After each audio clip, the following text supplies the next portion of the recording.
ada Chevron misalnya, kemudian ada Sinopec atau ada Medco gitu, ada Medco Energi Upstream. Nah, itu semuanya adalah industri upstream. Nah, tapi kalau Pertamina sendiri itu dia mengelola dari hulu sampai hilir. Itulah uniknya. Nah, di hulu ini ngapain sih? Di hulu ini Pertamina mengambil minyak ataupun gas dari perut bumi. Jadi sebenarnya as simple as that pengolahannya. Jadi di hulu ini ada yang mengambil minyak dari laut, offshore, kita kenal dengan offshore.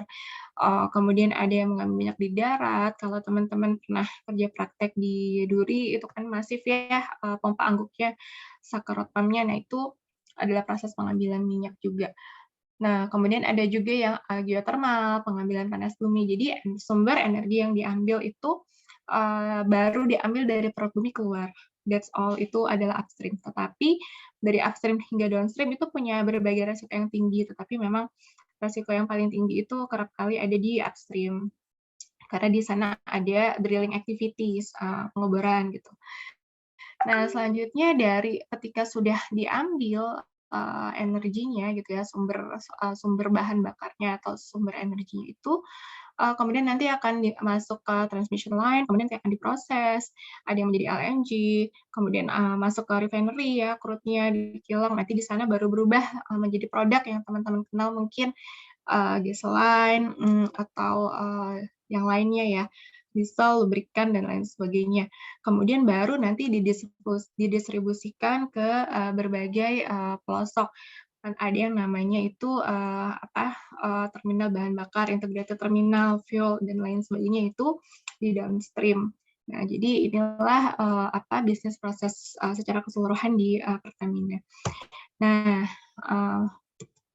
kembali kita fokuskan di sini di upstream. Kenapa? Karena saya kebetulan posisinya adalah analis environmental compliance di subholding upstream. Jadi saya di bagian upstreamnya. Sebetulnya saya di posisi ini itu baru dari April, karena sebelumnya saya ada di namanya itu kalau sekarang istilah itu di zona 5. Sebelumnya saya adalah senior analis environmental compliance di Pertamina Hulu Energi Offshore Northwest Java. Jadi di offshore, tapi kantornya itu di office ya, karena kalau di offshore itu cewek nggak boleh lama-lama gitu. Jadi banyakan cowok di situ, bapak-bapak ya, maksudnya memang dibatasi paling ke offshore itu setahun 2-3 kali kita untuk pengecekan saja.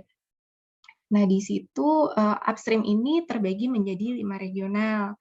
Kalau untuk yang di Pertamina, jadi regional 1 itu Sumatera, kemudian regional 2 itu ada West Java, Central Java, dan Natuna, regional 3 Kalimantan, regional 4 East Java dan Indonesia, dan regional 5 itu overseas, jadi dari luar. Nah, kemudian saya sedikit lanjut lagi, apa sih environmental career di Pertamina itu potensinya apa gitu ya. Ini relaks aja ya teman-teman. Ini saya tulis pertama direktur utama. Kenapa? Karena kita pernah punya Bapak Elia Masamani gitu. Jadi teman-teman bisa tidak membatasi ya. Jadi waktu itu kalau tidak salah waktu acara Dies Natalis TL ya, mantan direktur utama Pertamina itu datang, terus yang anak-anak TL-nya kumpul gitu kan. Terus direkturnya nanya nih, kamu bagian apa? Bagian apa? Rata-rata kan ada di environment gitu ya, HSSE kan, atau di safety, kebanyakan kan di situ. Tapi ada juga yang di project. Nah, kalau dari waktu itu saya ingat banget pesannya Pak Elia Masamanik sih, yang sukses ini adalah anak TL yang tidak di HSSE, misalnya bisa masuk ke project, proses, dan lain sebagainya, itu lebih oke gitu. Jadi saya taruh di sini, bisa nggak sih? Ya bisa aja, maksudnya never limit your dream gitu kan. Jadi bisa aja di situ. Nah, kedua, apalagi yang bisa itu di project engineer juga bisa. Jadi kenapa? Karena project engineer ini basicnya adalah manajemen. Jadi kalau teman-teman punya kemampuan manajemen yang bagus, bisa di upskilling, kemudian mencoba masuk ke project engineer itu juga bisa gitu. Yang ketiga itu proses engineer. Kenapa? Karena ternyata ini bedanya ya kalau bagi saya, kalau ada fakultas teknik lingkungan dan ataupun jurusan ilmu lingkungan, bedanya di situ.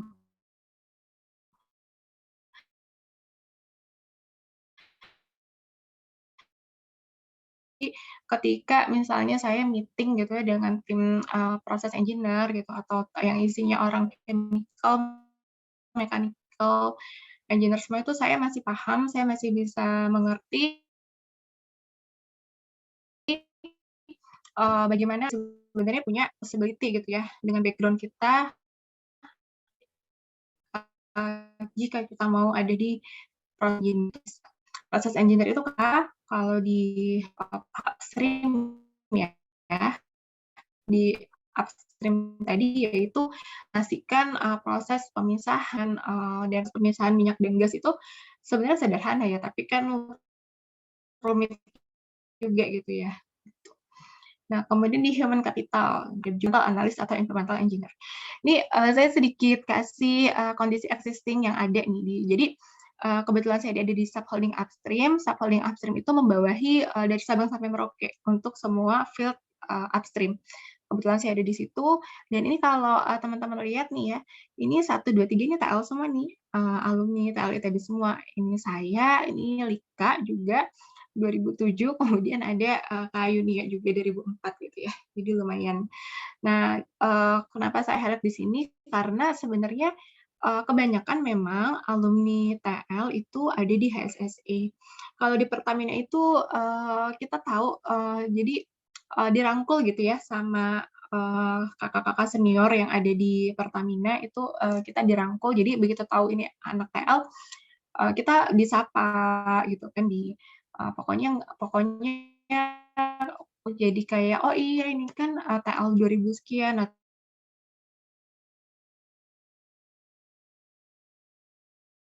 TL 1990 sekian gitu. Jadi kita bisa banget posisi jadi bisa jadi apa aja sebenarnya, cuma kebanyakan itu ada di HSSE gitu teman-teman. Nah, terus saya lihat juga ada harapan kita, saya jelaskan ya, maksudnya environmental engineering atau environmental analyst job di oil and gas itu apa gitu. Nah, ini saya bicara upstream. Jadi kalau upstream itu sebenarnya ini bisnis prosesnya. Jadi biar teman-teman sekalian tahu. Kalau misalnya KP di bawah bimbingan saya pasti yang saya kasih ini duluan gitu. Jadi proses bisnisnya itu kalau di upstream itu ada eksplorasi. Eksplorasi ini kita survei seismik, mencari reserve ya, di mana kira-kira sumber minyak. Subsurface ini isinya sih waktu saya di ONWJ itu kalau saya lihat itu kayak teknik perminyakan pindah kelas. Itu tuh anak-anak minyak, sama minyak dari berbagai itu universitas sih gitu. Cuma kayak kelihatan banyak gitu di situ sama anak geofisika, geologi itu ada di situ. Jadi mereka tuh selalu serangkaian itu ada petroleum engineer sama ada reservoir engineer. Dia gabungan dari teknik perminyakan, teknik geologi dan teknik geofisika gitu. Nah, ini di sini kemudian masuk ke bagian seleksi. Masuk ke bagian seleksi ini kita memilih nih misalnya udah kelihatan ada cadangan minyak nih. Cadangan minyak ini ekonomis nggak ya dikeluarin? Terus apakah mau dibikinin sumur sendiri atau kita bisa tinggal pasang pipeline aja dan lain-lain sebagainya. Nah, itu adalah proses seleksi. Kemudian ketika sudah terpilih kira-kira mau diapain, masuk kita ke kajian lanjut, kita detailkan misalnya, oh kita bangun sumur aja, nanti kelihatan di sumurnya mau seperti apa, atau platform anjungannya seperti apa. Kemudian masuk ke tahap eksekusi, ini perencanaan project, ini project engineer ada di sini. Nah, kemudian setelah dieksekut, kita masuk ke tahap operasi ketika hidrokarbon udah bisa pindah gitu ya, dan kemudian nanti ada fase juga pasca operasi. Nah, kita di sini ngapain? Kita menurut saya ya bagusnya environmental analyst di oil and gas upstream, setidaknya ini di Pertamina itu kita bisa mengadvise semua fase ini. Semua orang tergantung sama kita. Kita jadi kenal dari mulai subsurface sampai drilling sampai project sampai orang operation itu kenal sama kita. Karena mereka pasti yang eksplorasi pasti mereka tanya sama kita, area sensitif di mana kita nggak boleh melakukan seismik. Lalu mereka ketika mau jalan, mereka akan tanya persyaratan lingkungan untuk jalan seperti apa, persetujuan lingkungan kalau dulu izin lingkungan ya, sekarang persetujuan lingkungannya bagaimana. Dan kita juga yang menyusun AMDAL ataupun OKL-OKL-nya gitu kan dari awal sampai akhir. Jadi kita ada di sini, kita juga mengadvise pada saat seleksi, kita di sini seleksi ini kalau misalnya ternyata bangun platform yang besar, di sini ada IPAL, kita advise gitu seperti apa. Nah, yang saya tekankan di sini juga selain masalah end of pipe seperti itu limbah, yang harus ke teman-teman tahu pada saat saya masuk NWJ pertama kali itu di sana tidak ada background teknik lingkungan. Posisi environment di HSC isinya teknik kimia semua. Jadi saya waktu itu adalah alumni teknik lingkungan pertama yang masuk di situ. Nah, ternyata kalau menurut saya sih memang, saya selalu bilang itu kalau ketemu anak TLKP, mahasiswa TLKP itu selalu nanya sama saya, "Mbak, itu limbahnya, diapain, air terproduksinya, terus limbah B3-nya apa aja?" Saya tuh selalu bilang, "Coba nanti ke lapangan, jangan tanya limbahnya apa dulu, tanya prosesnya apa," gitu kan. Karena apa, karena sekarang itu udah, bener-bener apa ya namanya, kalau bisa itu, hierarki tertinggi pengolahan limbah itu kan ada di eliminate, itu ada di awal, artinya apa, kita harus tahu prosesnya apa gitu. Jadi kita udah nggak bisa lagi tutup mata, kita nggak mau tahu proses lagi kalau mau jadi engineer gitu kan, posisi engineer ataupun analis. Jadi kita harus tahu secara komprehensif prosesnya seperti apa, kalau nggak nanti kita bisa disalip sama jurusan lain. Ini kan jurusan udah agak mirip-mirip gitu kan. Jadi jangan lagi tanya, saya selalu bilang itu jangan lagi tanya, "Ini air terproduksinya diapain?" segala macam. Saya bilang, "Coba lihat ke lapangan," untuk mahasiswa-mahasiswa yang KP sama saya itu saya selalu lihat di lapangan proses seperti apa. Nanti pengolahannya bisa dari situ, misalnya dari awal, oh ini berarti, air terberusnya bisa dikurangin dari sini, atau nanti, pengolahan limbahnya bisa diapain di ujung. Jadi benar-benar, holistik gitu kan ya, dari awal sampai akhir gitu. Nah ini, gambaran-gambaran, ini ada Pak Edwan gitu, jadi ada beberapa kegiatan karena saya tuh, foto-fotonya agak terbatas ya. Jadi ini ada kegiatan-kegiatan kalau kita, ini adalah kegiatan pemulihan ya, jadi ada salah satu kegiatan juga di luar itu, bila mana ada tumpahan minyak dan lain sebagainya, itu kita juga turun. Nah, teman-teman, eee, kita masuk ke tips and trick. Nah, jadi, di sini, pertama tips and trick-nya apa, kalau bagi saya, yang pertama as soon as possible you know what you want. Kenapa? Karena dulu waktu saya masih di tingkat 3 saya itu ditanya, "Mau kerja di mana?" Saya tuh langsung bilang Pertamina. Ya itu bagi teman-teman yang mau kerja di industri migas gitu. Nah, di tingkat 2 deh kayaknya. Ketika saya tahu mau kerja di Pertamina, saya kemudian sudah menyusun skenario, saya mau mengambil mata kuliah pilihan apa aja. Jadi saya waktu itu ambil bioremediasi di SIPH dengan Bu Reni waktu itu. Terus saya ngambil kuliah apa ya, pokoknya saya banyak ambil mata kuliah yang beririsan dengan kegiatan migas. Saya udah ambil di situ, kemudian saat itu juga karena waktu itu saya kerja prakteknya itu di, perusahaan EPCI, Engineering Procurement Construction and Installation di Batam. Jadi EPCI itu adalah perusahaan untuk mengkonstruksi dan kebetulan perusahaan itu mengkonstruksi jaket jaket platform. Jaket platform itu ini teman-teman, anjungan gitu. Jadi kalau misal teman-teman lihat itu di pengambilan, kegiatan minyak lepas pantai itu ada bangunan. Nah itu, saya tuh kerja praktek di sana gitu. Nah, kemudian karena saya pikir saya mau ambil, Pertamina, lalu, saya harus, TA di oil and gas gitu kan, karena kalau nanti interview biar nyambung gitu kan. Akhirnya waktu itu saya udah nggak ada kuliah lagi, tapi saya antri buat TA di CPI waktu itu, di Chevron. Saya antri, saya udah tahu saya mau dibimbing sama Pak Edwan, karena Pak Edwan punya banyak proyek di migas gitu. Karena, jadi waktu itu saya juga ditawarin beberapa judul TA, padahal saya nganggur posisinya. Jadi posisinya tuh bener-bener saya, teman-teman udah mulai TA, saya belum gitu. Jadi saya lulus April, padahal saya nggak ada yang ngulang sama sekali, kuliah juga udah selesai. Saya hanya menanti proposal saya diterima oleh Chevron saat itu. Dan saya waktu itu, AFA ke Pak Edwan, "Pak, saya pokoknya mau TA di," apa namanya, di Chevron gitu. Saya mau, karena saya mau kerja di oil and gas, saya bilang kayak gitu waktu itu sama Pak Edwan. Akhirnya, saya, nyodor-nyodorin judul dan dibantu Pak Edwan juga, akhirnya saya, dapet tuh, kebetulan Pak Edwan juga, waktu itu sempat jadi advisor juga ya di, masalah pengelolaan lingkungan di Chevron. Jadi akhirnya saya dapat judul, terus diterima kayak nunggu 4 bulanan, pokoknya saya nganggur tuh cukup lama kayak nggak ngapa-ngapain, TA juga enggak, kuliah juga enggak. Tapi karena I know what I want gitu ya, saat itu saya mau di oil and gas, saya tunggu gitu kan, saya tunggu di sana. Jadi ya udah, akhirnya saya, dapet di CPI waktu itu tugas akhir, dan akhirnya, saya lulus. Karena bagi saya, lulus duluan waktu itu belum tentu dapat kerja duluan, begitu prinsip saya. Tapi kalau misalnya saya waktu itu ambil yang saya pikir akan membantu, mempercepat saya untuk mendapatkan saya mau kerja di migas, bisa jadi cepat gitu. Nah akhirnya saya, ambil itu dan akhirnya lulus di bulan April, itu kan di fase terakhir ya sebenarnya. Di fase terakhir kan lulus Juli, Oktober, April ya. Saya lulus di April 2020 berapa ya, saya udah lupa, 2012, April 2012 kalau nggak salah. Nah, seperti itu. Jadi as soon as possible, you know what you want.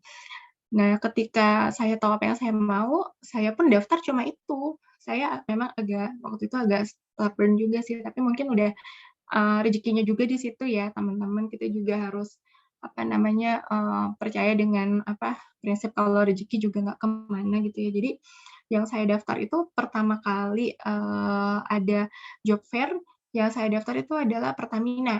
Nah, Pertamina ini kan tadi teman-teman udah saya jelaskan ya, ada upstream sampai downstream. Jadi waktu itu yang saya daftar itu yang refinery. Jadi ada bukaan namanya BPS, itu sejenis manajemen trainee. Kemudian saya daftar, saya udah lulus, psikotesnya lulus, terus tes bahasa Inggrisnya lulus, terus waktu itu tes apa lagi ya, saya lupa, tes ini interview user, waktu itu saya di-interview-nya sama VP Refinery Persero unit 5 yang Balikpapan kalau nggak salah.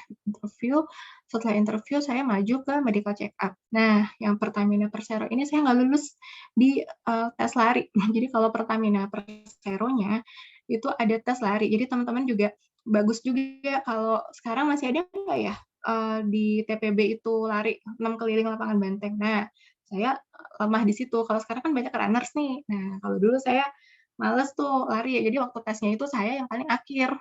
Jadi harus memenuhi 12 menit. Saya 15 menit lari 6 keliling lapangan banteng. Apa 4 ya, saya lupa deh. Pokoknya saya paling akhir aja udah. Kayak, udah ini kayaknya nggak masuk nih. Ternyata bener. Nggak lulus dari situ langsung stop perjuangannya. Padahal habis itu udah bisa. Nah, bagi saya ya mungkin rezekinya belum di situ. Kemudian saya tes lagi, sempat tes di beberapa tempat sebenarnya, tes di tambang juga, saya lupa di nama tambangnya sekarang, itu juga lulus, tapi saya nggak ambil karena pas ada bukaan Pertamina. Padahal bukan Pertamina yang OMBJ ini saya baru mulai psikotes, tapi ya alhamdulillah ternyata lulus gitu kan, ada beberapa kali saringan, ada psikotes, kemudian ada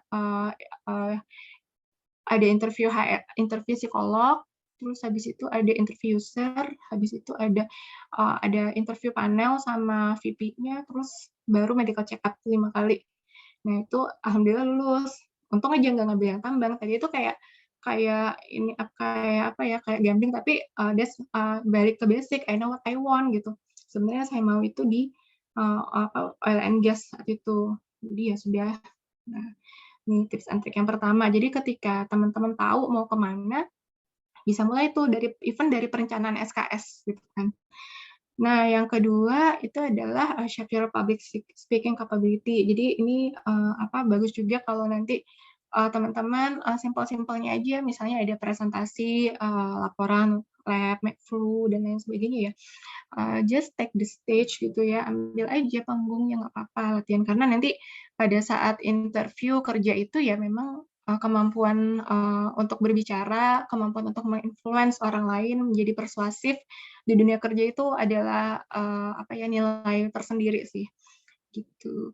Terus yang ketiga ini dikit-dikit nih kalau saya itu pas jadi environmental analyst itu teman-teman itu kebanyakan ingatnya itu pelajaran itu pas di bagian lab aja. Jadi menurut saya put more attention to lab activities. Saya pikir ini kayaknya kalau saya kuliah sambil kerja kayaknya makin pinter deh. Dulu tuh kayak hilang aja begitu udah kerja nih nggak inget. Nah, gitu. Tapi ada beberapa yang ingat itu di bagian lab dan itu sangat membantu ketika kita berbicara masalah lingkungan gitu kan, kita tahu ibaratnya ini tuh menjadi seperti ini kenapa, kita tahu dasarnya itu jadi orang itu diam dan terlihat sekali gitu kemampuannya. Nah, kalau udah habis kasih tahu ya waktunya ya, Dian. Nah, ya nggak apa-apa, santai aja. Oke, nah ini ada beberapa lesson learn juga. Jadi saya baca dari term of reference, soalnya saya nggak sempat bikin slide-nya. Jadi ini diminta pengalaman studi. Tadi saya sudah jelasin ya pengalaman studi saya sih. Pokoknya saya sangat happy. Teman-teman juga beruntung menurut saya ya mendapatkan kesempatan kuliah gitu teknik lingkungan, saya merasa itu benar-benar milestone yang sangat baik gitu ya, menarik lah gitu. Nah kemudian pertanyaan ataupun harapan selanjutnya ini skill dan kompetensi yang dibutuhkan dalam keprofesian ya, itu menurut saya salah satu itu skill communication skill ya sangat Banyak penting. hak mahasiswa yang tidak diberikan soalnya kayak. Jadi Betul. pokoknya mahasiswanya itu pada goblok sebenarnya. Jadinya pada nggak tahu apa dari ya. Telkomnya. Jadi kayak sebenarnya Ya, kok mohon maaf Kak, ada sedikit kesalahan nih. Nggak apa-apa.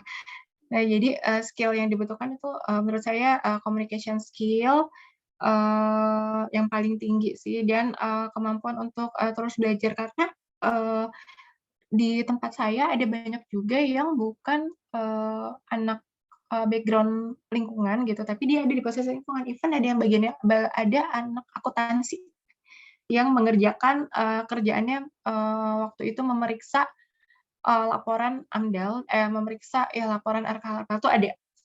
Tapi dia somehow lebih jago daripada ada anak baru, dia background-nya lingkungan gitu.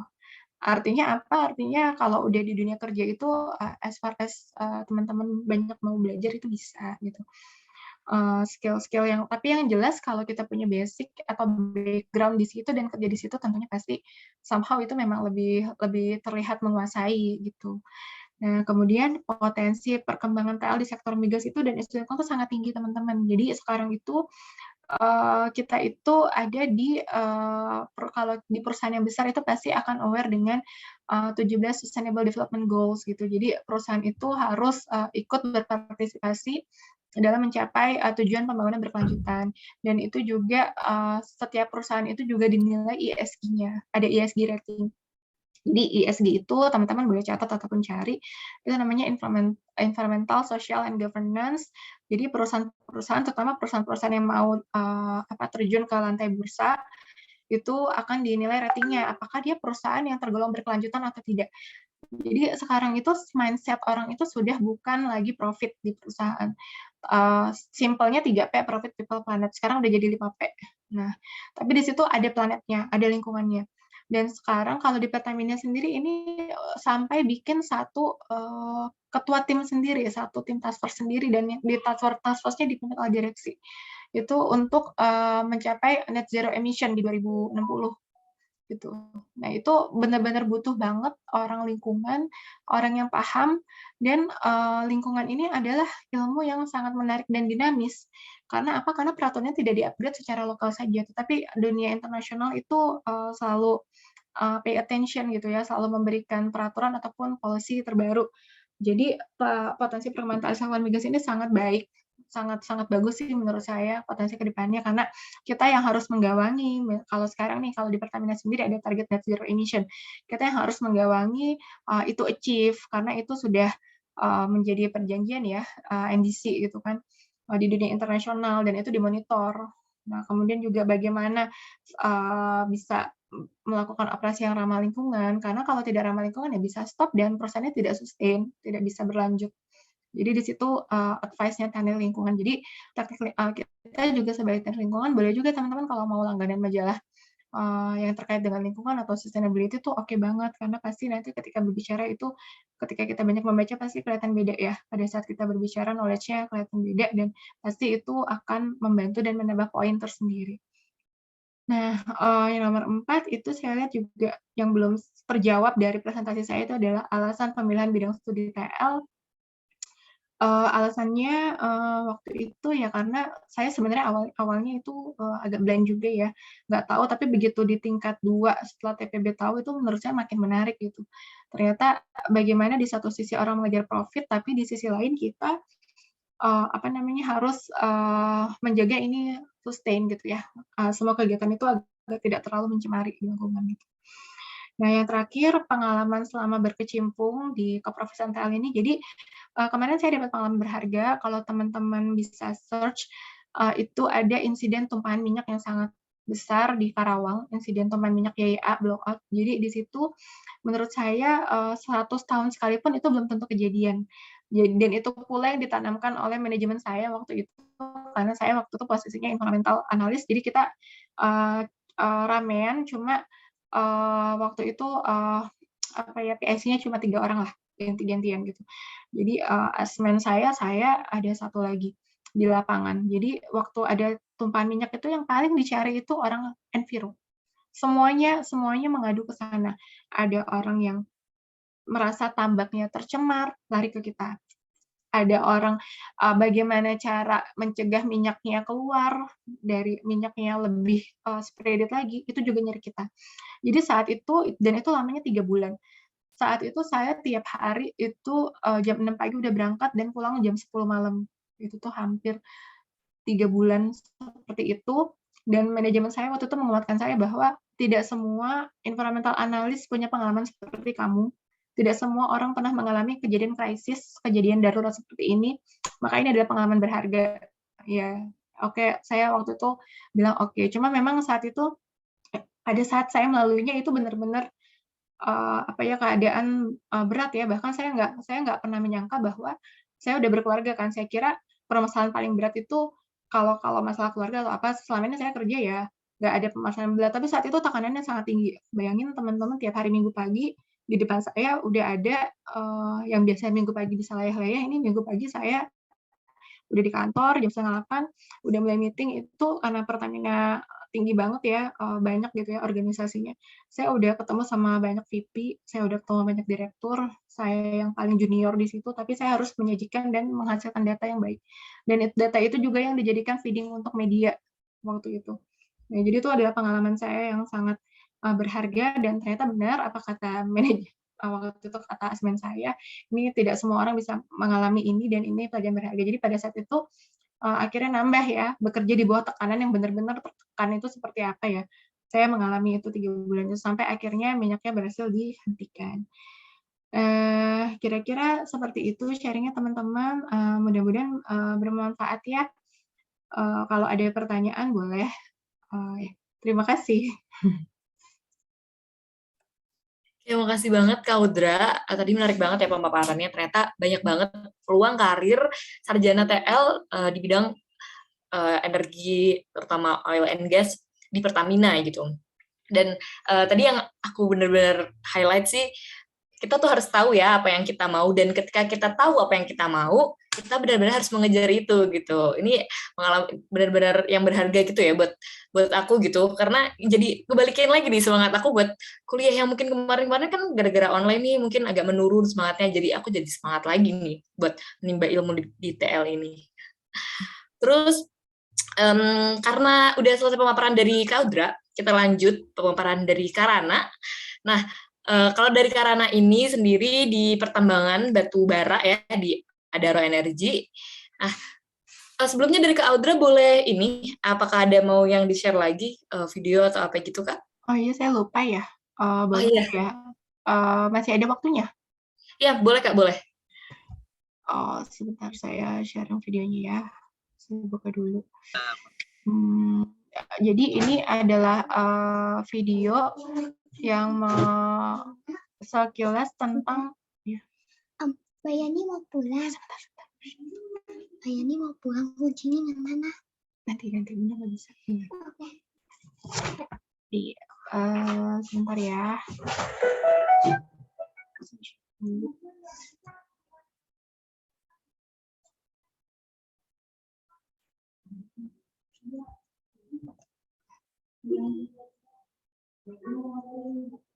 Iya, sebentar, Mbak.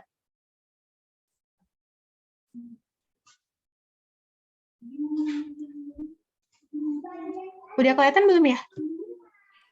Iya Kak, udah kelihatan. Oh, oke. Jadi ini adalah sekilas biar teman-teman kebayang sedikit aspek-aspek lingkungan yang dikelola di upstream, tapi ini contohnya yang offshore ya.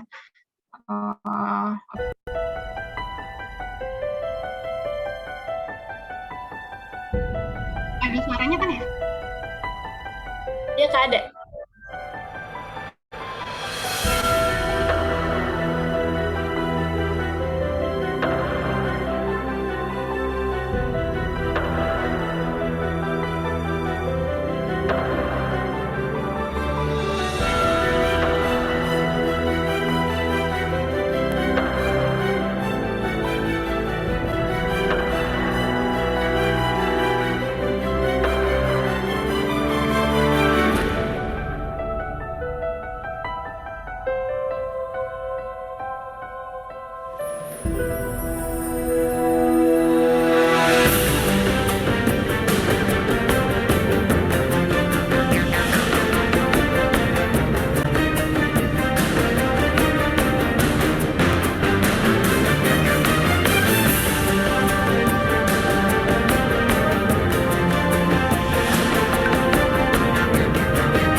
Iya, jadi, apa namanya,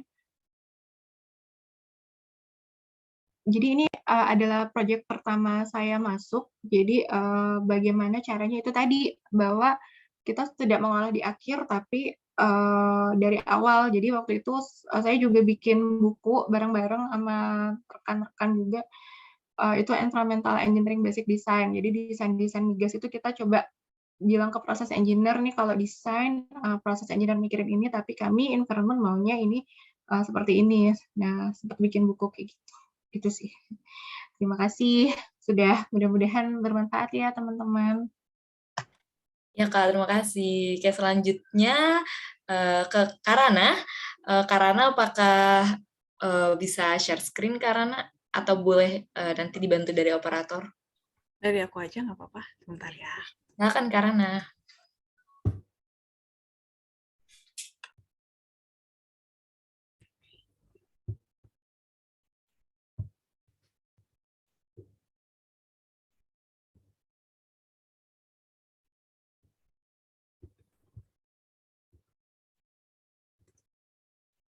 Udah muncul?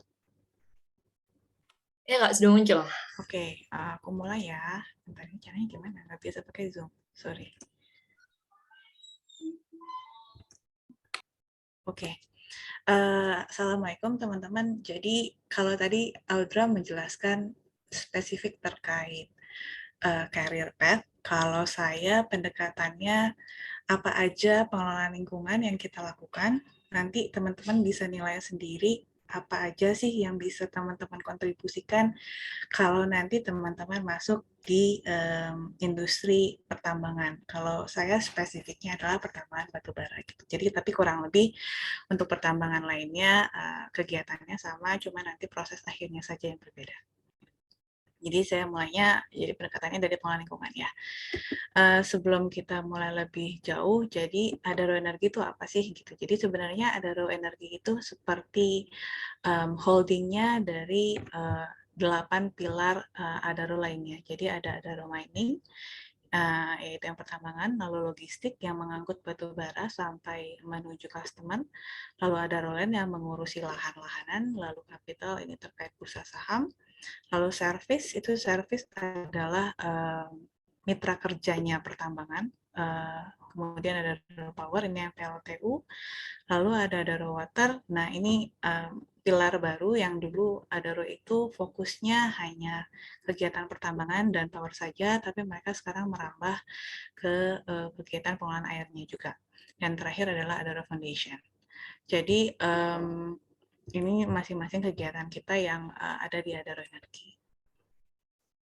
Selanjutnya ini perusahaannya ada banyak dan di Adaro Energi tugas saya adalah mengawasi semua kegiatan compliance dan sistem pada masing-masing perusahaan ini. Jadi teman-teman bayangin karena saya sebagai holder bekerja di holder, lalu maka saya harus bertugas mengawasi pengelolaan dan pemantauan lingkungan ada di Adaro Indonesia, di mining services, di metallurgical, dan di logistik dan power. Jadi tugasnya berat, tapi teman-teman jadi tahu kegiatan masing-masing proses dari mining, dari service, dari logistik, dan dari power gitu ya.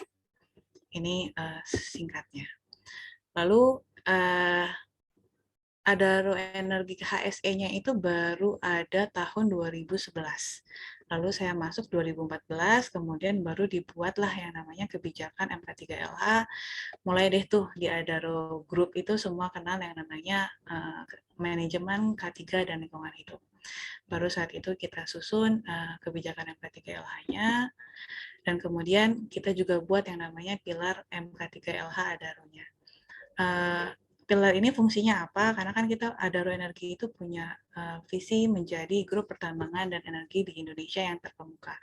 Nah, gimana nih kita sebagai HSE di sini sebagai Enviro juga, gimana kita mendukung visi Adaro Energi menjadi pertambangan dan perusahaan pertambangan dan energi Indonesia yang terbuka. Salah satunya adalah kepemimpinan, yang kedua adalah kompetensinya, lalu sistem manajemennya yang tidak pernah ketinggalan, dan ini merupakan salah satu yang penting. Lalu pengendalian risikonya dan penegakan disiplin. Nah, jadi tugas saya di Adaro Energi kurang lebih mengawasi 5 tahapan pilar ini di MK3LH untuk seluruh bisnis unitnya ada, begitu ya. Apa saja yang di dalamnya, yaitu ada sumber daya alam, sumber daya manusia untuk training, sumber daya keuangan ini mungkin lebih untuk supporting financial gitu, lalu dan perizinan dan usaha. Di sini saya cuma ngomongin Adaro Indonesia. Kenapa? Dari seluruh bisnis unit Adaro Energi, keuntungan yang didapat dari Adaro Indonesia adalah sekitar 90%. Jadi fokus utama pengelolaan lingkungan, bukan fokus utama sih, yang lainnya juga menjadi fokus, tapi berdasarkan yang tadi 90% tadi itu, maka fokus pengelolaannya kita utamakan adalah di Adaro Mining, yaitu di PT Adaro Indonesia.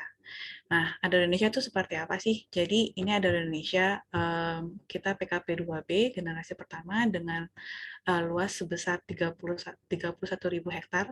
Seluas itu, nanti teman-teman kalau mau googling cari aja Adaro Indonesia Tabalong gitu ya, nanti kelihatan tambangnya sebesar apa. Lalu lokasinya di Tabalong dan Balangan, lalu ada juga kegiatan portnya di daerah Barito Selatan.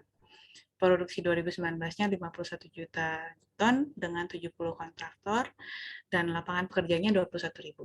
Ini 21.000 itu bukan yang di site, bukan yang di office, tapi yang di site, dan kebanyakan itu adalah mitra kerja. Terus kita ada Propermas Syalala, ini mungkin nanti bisa dibaca sendiri aja. Nah, ini adalah kegiatan. Jadi untuk pertambangannya, jadi karena saya spesifik untuk pertambangannya, ini adalah kegiatan pertambangannya. Lalu kita punya hauling road sepanjang 80 km. Di sini juga pasti ada pengelolaan lingkungan hidupnya.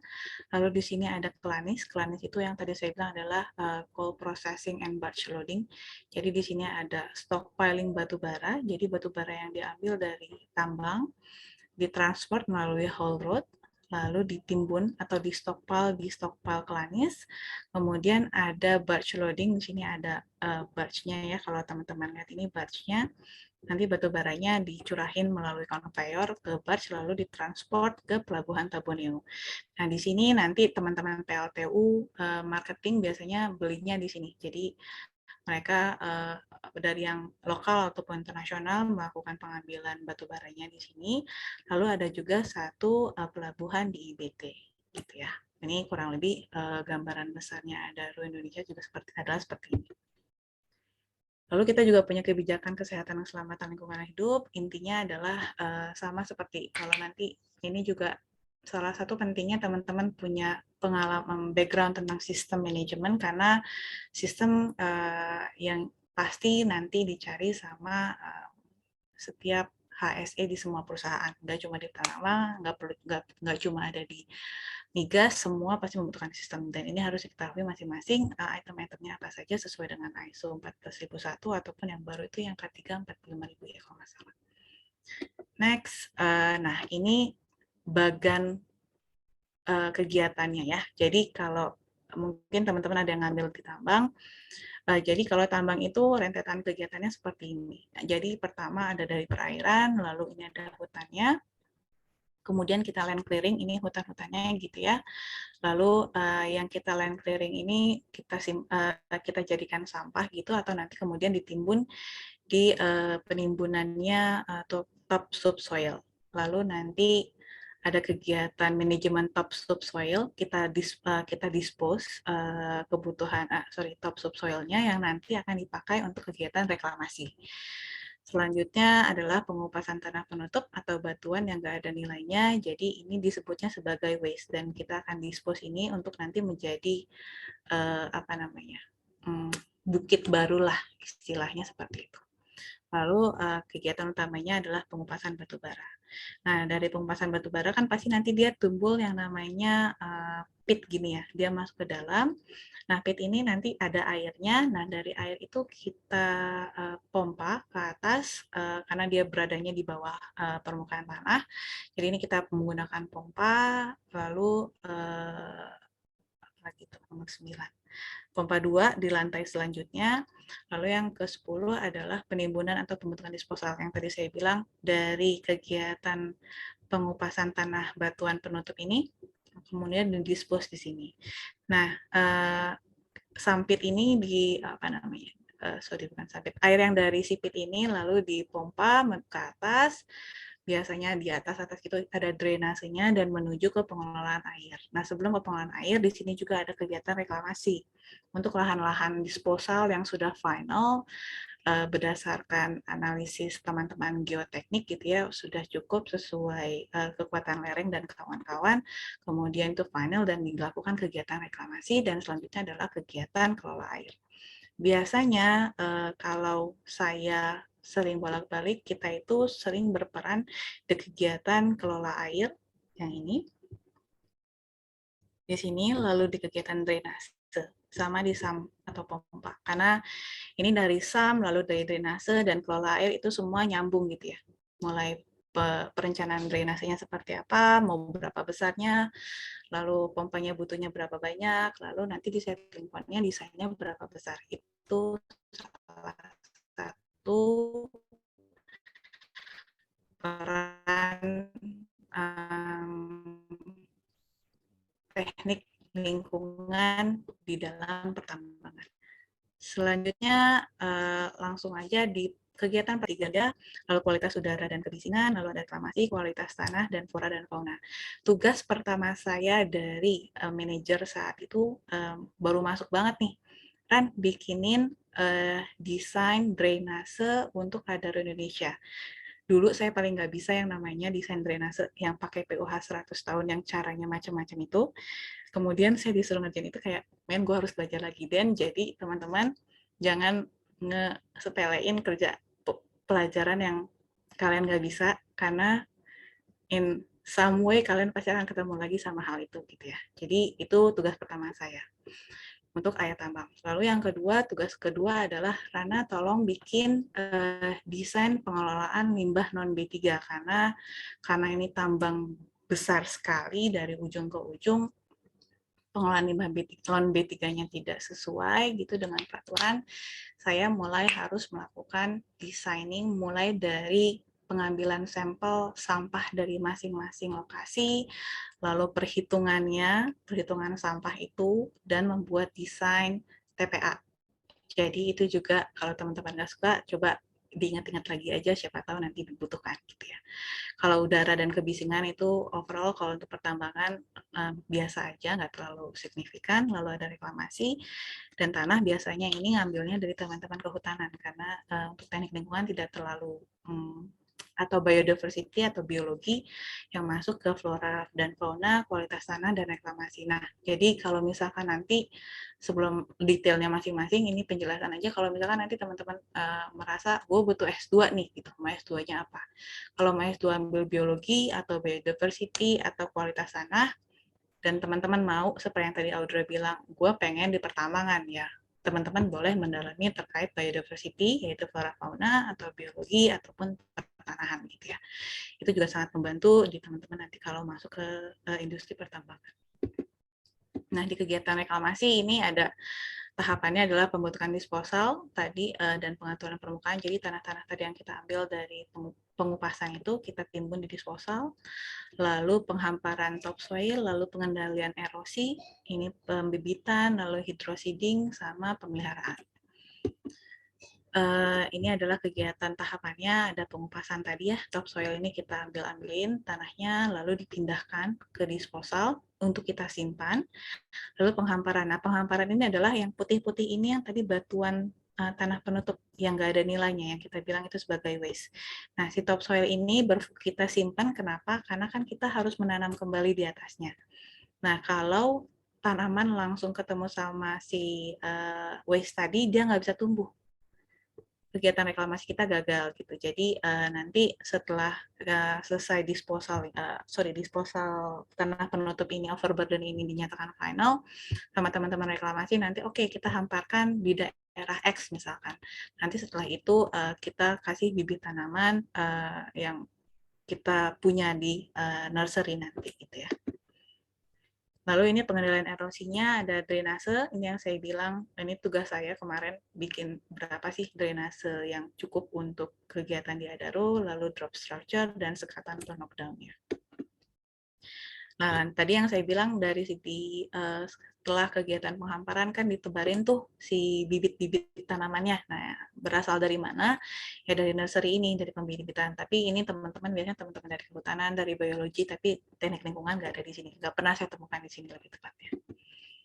Selanjutnya ini adalah metode revegetasi atau area bekas tanah yang tadi ada metode hydroseeding atau metode alat teknis atau pakai hand seeding, ditanamin satu-satu gitu ya. Lalu dilakukan penanaman. Nah ini kondisinya. Awalnya gersang banget, nggak ada apa-apa. Lalu dilakukan hydroseeding 2 bulan seperti ini, 4 bulan muncul tanah tumbuhan-tumbuhan, 6 bulan dan kurang lebih 5 tahun dia menjadi hutan kembali gitu. Jadi ini kegiatannya kurang lebih untuk revegetasi area bekas tambang seperti ini. Selanjutnya apalagi yang fungsi kita di pertambangan adalah di pengelolaan air asam tambang dan pemanfaatan faba untuk pengelolaan air asam tambang. Ini dua kakak yang berbeda ya. Yang ini untuk air, yang ini untuk limbah B3. Jadi nanti teman-teman kalau mau ke limbah B3 juga bisa lebih detailnya ke sini. Jadi latar belakangnya kenapa? Jadi di tambang itu ada yang namanya potensi air asam tambang. Lalu di beberapa material flow burden itu kalau nggak dikelola dengan baik akan menimbulkan asam yang namanya potential acid forming. Nah, kalau acid forming ini ada, nanti air tambang yang harus kita kelola tuh jadinya asam. pH-nya bisa mencapai 2 gitu. Nah, itu tugas kita juga untuk melakukan ini kita harus menggunakan chemical apa sih, dosingnya seperti apa, nanti gimana cara kita dosing, itu juga salah satu peran kita di sebelah situ. Lalu ada kewajiban juga untuk pemenuhan pengelolaan air asam tambang. Ini awalnya dulu ya, jadi kalau di tambang itu kita buka lahan, ini ada batuan yang namanya PAF dan NAF. Mungkin teman-teman yang ambil tambang juga lebih paham. Ada batuan potential acid forming, namanya PAF. Ada batuan NAF, itu non-acid forming. Nah, di Adaro Indonesia, yang paling berpotensi menimbulkan PAF itu adalah area di, sorry, ini kayaknya kebalik nih. Harusnya yang di Wara. Jadi di Wara itu PAF-nya 70%, NAF-nya 30%. Jadi air semua yang dihasilkan dari disposal Wara itu sifatnya asam dengan pH 2. Jadi fokus kita di area Wara ini adalah melakukan pengelolaan air asam tambang. Nah, gimana cara kita tahu? Indikasinya adalah, wah ini ada kuning-kuning nih di sekitar tanah. Nah, ini yang namanya yellow boy. Ini pH-nya sekitar 2, ini juga indikasinya, jadi kalau di sampitnya itu warnanya kuning-kuning gini, pH-nya antara 2 sampai 5 lah kurang lebih gitu ya. Nah, apa tugasnya kita ini karena pengelolaan AET ini harus melibatkan seluruh departemen. Mulai dari mining, tentu saja dari planningnya, lalu geotechnical untuk melakukan mapping, disposalnya, ketahanan disposalnya, lalu geologi untuk mapping seberapa besar tadi kapasitasnya, lalu mine plan, dan environmental. Tugas kita agak berat di sini, di environmental untuk acid drainage-nya ini ya. Nah, kenapa harus diintegrasikan dengan tim operation? Pertama, sesuai dengan AMDAL. Jadi pasti kalau tambang itu ada AMDAL-nya terkait dengan pengelolaan air asam tambang. Itu menjadi salah satu hal yang common lah untuk semua AMDAL tambang. Kemudian kita harus meminimalkan bentukan AAT supaya tidak menumpuk di di settling pond, lalu mengurangi biaya dan menghilangkan permasalahan kerusakan lingkungan. Jadi kalau misalkan tadi kita kelolanya nggak betul, ketika kita reklamasi itu tanamannya pada mati, dia gosong akarnya. Makanya nanti ada mining plan-nya yang harus sesuai gitu ya. Terus nanti juga salah satu saya sebutkan nanti untuk pemanfaatan faba itu salah satu peran kita supaya tidak terjadi si tumbuhan gosong tadi itu. Gitu.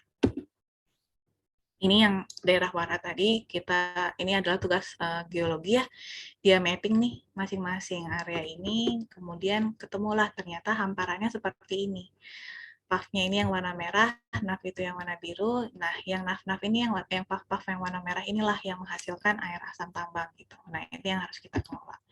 Gimana caranya? Kita bikin yang namanya rencana desain enkapsulasi. Gitu. Jadi yang puff merah ini harus kita encap atau kita selimuti supaya tidak berkontak dengan air, udara, ataupun bakteri yang menyebabkan dia teroksidasi gitu. Kemudian implementasinya seperti apa? Ini dumping desainnya gitu ya, dibuat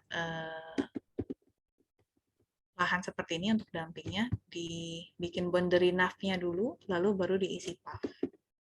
Seperti inilah kurang lebih. Jadi kita bikin pinggiran dulu yang bentuknya NAF, baru kita isi tengahnya untuk puff, supaya puff-nya nggak ketemu sama area luar dengan tujuan desain kapsulasi yang seperti ini. Jadi kalau gambar yang tadi kurang lebih untuk yang daerah sini teman-teman. Jadi kita isi dulu NAF luarnya, boundary terluar, lalu kita isi puff-nya di sebelah dalam supaya nanti dia bisa ketutup dengan NAF lainnya. Gitu ya kurang lebih. Ini adalah sebenarnya tugas main plan gitu. Tapi teman-teman harus tahu juga prosesnya seperti apa. Nah, tugas kita di sini adalah pemantauan air asam tambangnya gitu. Jadi nanti kita ambil sampel, terus ini ada namanya apa ini teh? Yang jar test itu untuk dosingnya. Ini alat-alat yang bisa kita pakai untuk pemantauan air asam tambangnya gitu. Nah, selanjutnya yang tadi saya bilang, salah satu fungsi kita teknik lingkungan itu adalah inovasi gimana nih supaya air asam tambangnya bisa kita kelola dengan baik gitu. Kita punya pengetahuan tentang TCLP, mungkin teman-teman yang ngambil pengelolaan B3 itu pasti paham tentang hal itu ya. Jadi ada yang namanya pemanfaatan faba untuk pengelolaan air asam tambang. Nanti di laboratorium ada yang namanya analisis mineralogi batuan, ada uji statistik, ada uji karakteristik melalui TCLP, dan uji kinetik free draining column test. Lalu untuk uji lapangannya adalah dari hasil laboratorium tadi itu, kita bikin di lapangan pendekatannya seperti apa, sehingga nanti kita bisa bikin nih desainnya, fungsi pelapisnya gimana nih. Jadi batuan puff yang tadi kita lapisin dengan faba. Mungkin faba itu teman-teman nggak tahu, faba itu adalah fly ash, bottom ash yang dihasilkan dari boilernya PLTU. Dia itu pH-nya mencapai 9 dan 8, kan basah banget ya, jadi dia punya kemampuan untuk menetralisir batuan asam yang ada di bawahnya gitu. Jadi dari uji-uji yang tadi di laboratorium ternyata bisa nih si puff tadi kita encap dengan faba dan campuran NAF, lalu baru kita tutupi dengan NAF. Nah, kenapa kita lakukan hal ini untuk pertambangan itu uniknya adalah masing-masing lokasi tambang itu beda.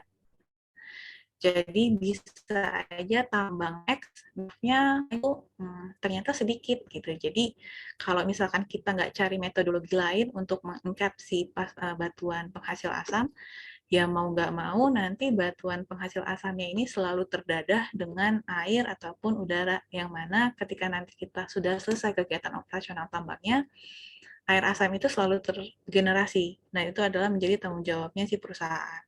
Nah, gimana caranya supaya itu tidak terjadi? Ya, kita harus bikin inovasi bahwa si puff ini sebenarnya bisa kita encap dengan material lain selain NAF, yaitu dengan si faba yang tadi dihasilkan dari PLTU gitu. Jadi ini salah satu cara lain, dan ini inovasi juga dari teknik lingkungan gitu ya, untuk melakukan hal tersebut. Ini jadi ada fungsi pelapisnya dan ada fungsi penetralnya. Jadi dari hasil uji lapangan ternyata didapatkan dua fungsi dan beberapa desain yang kita bisa gunakan untuk disposalnya puff.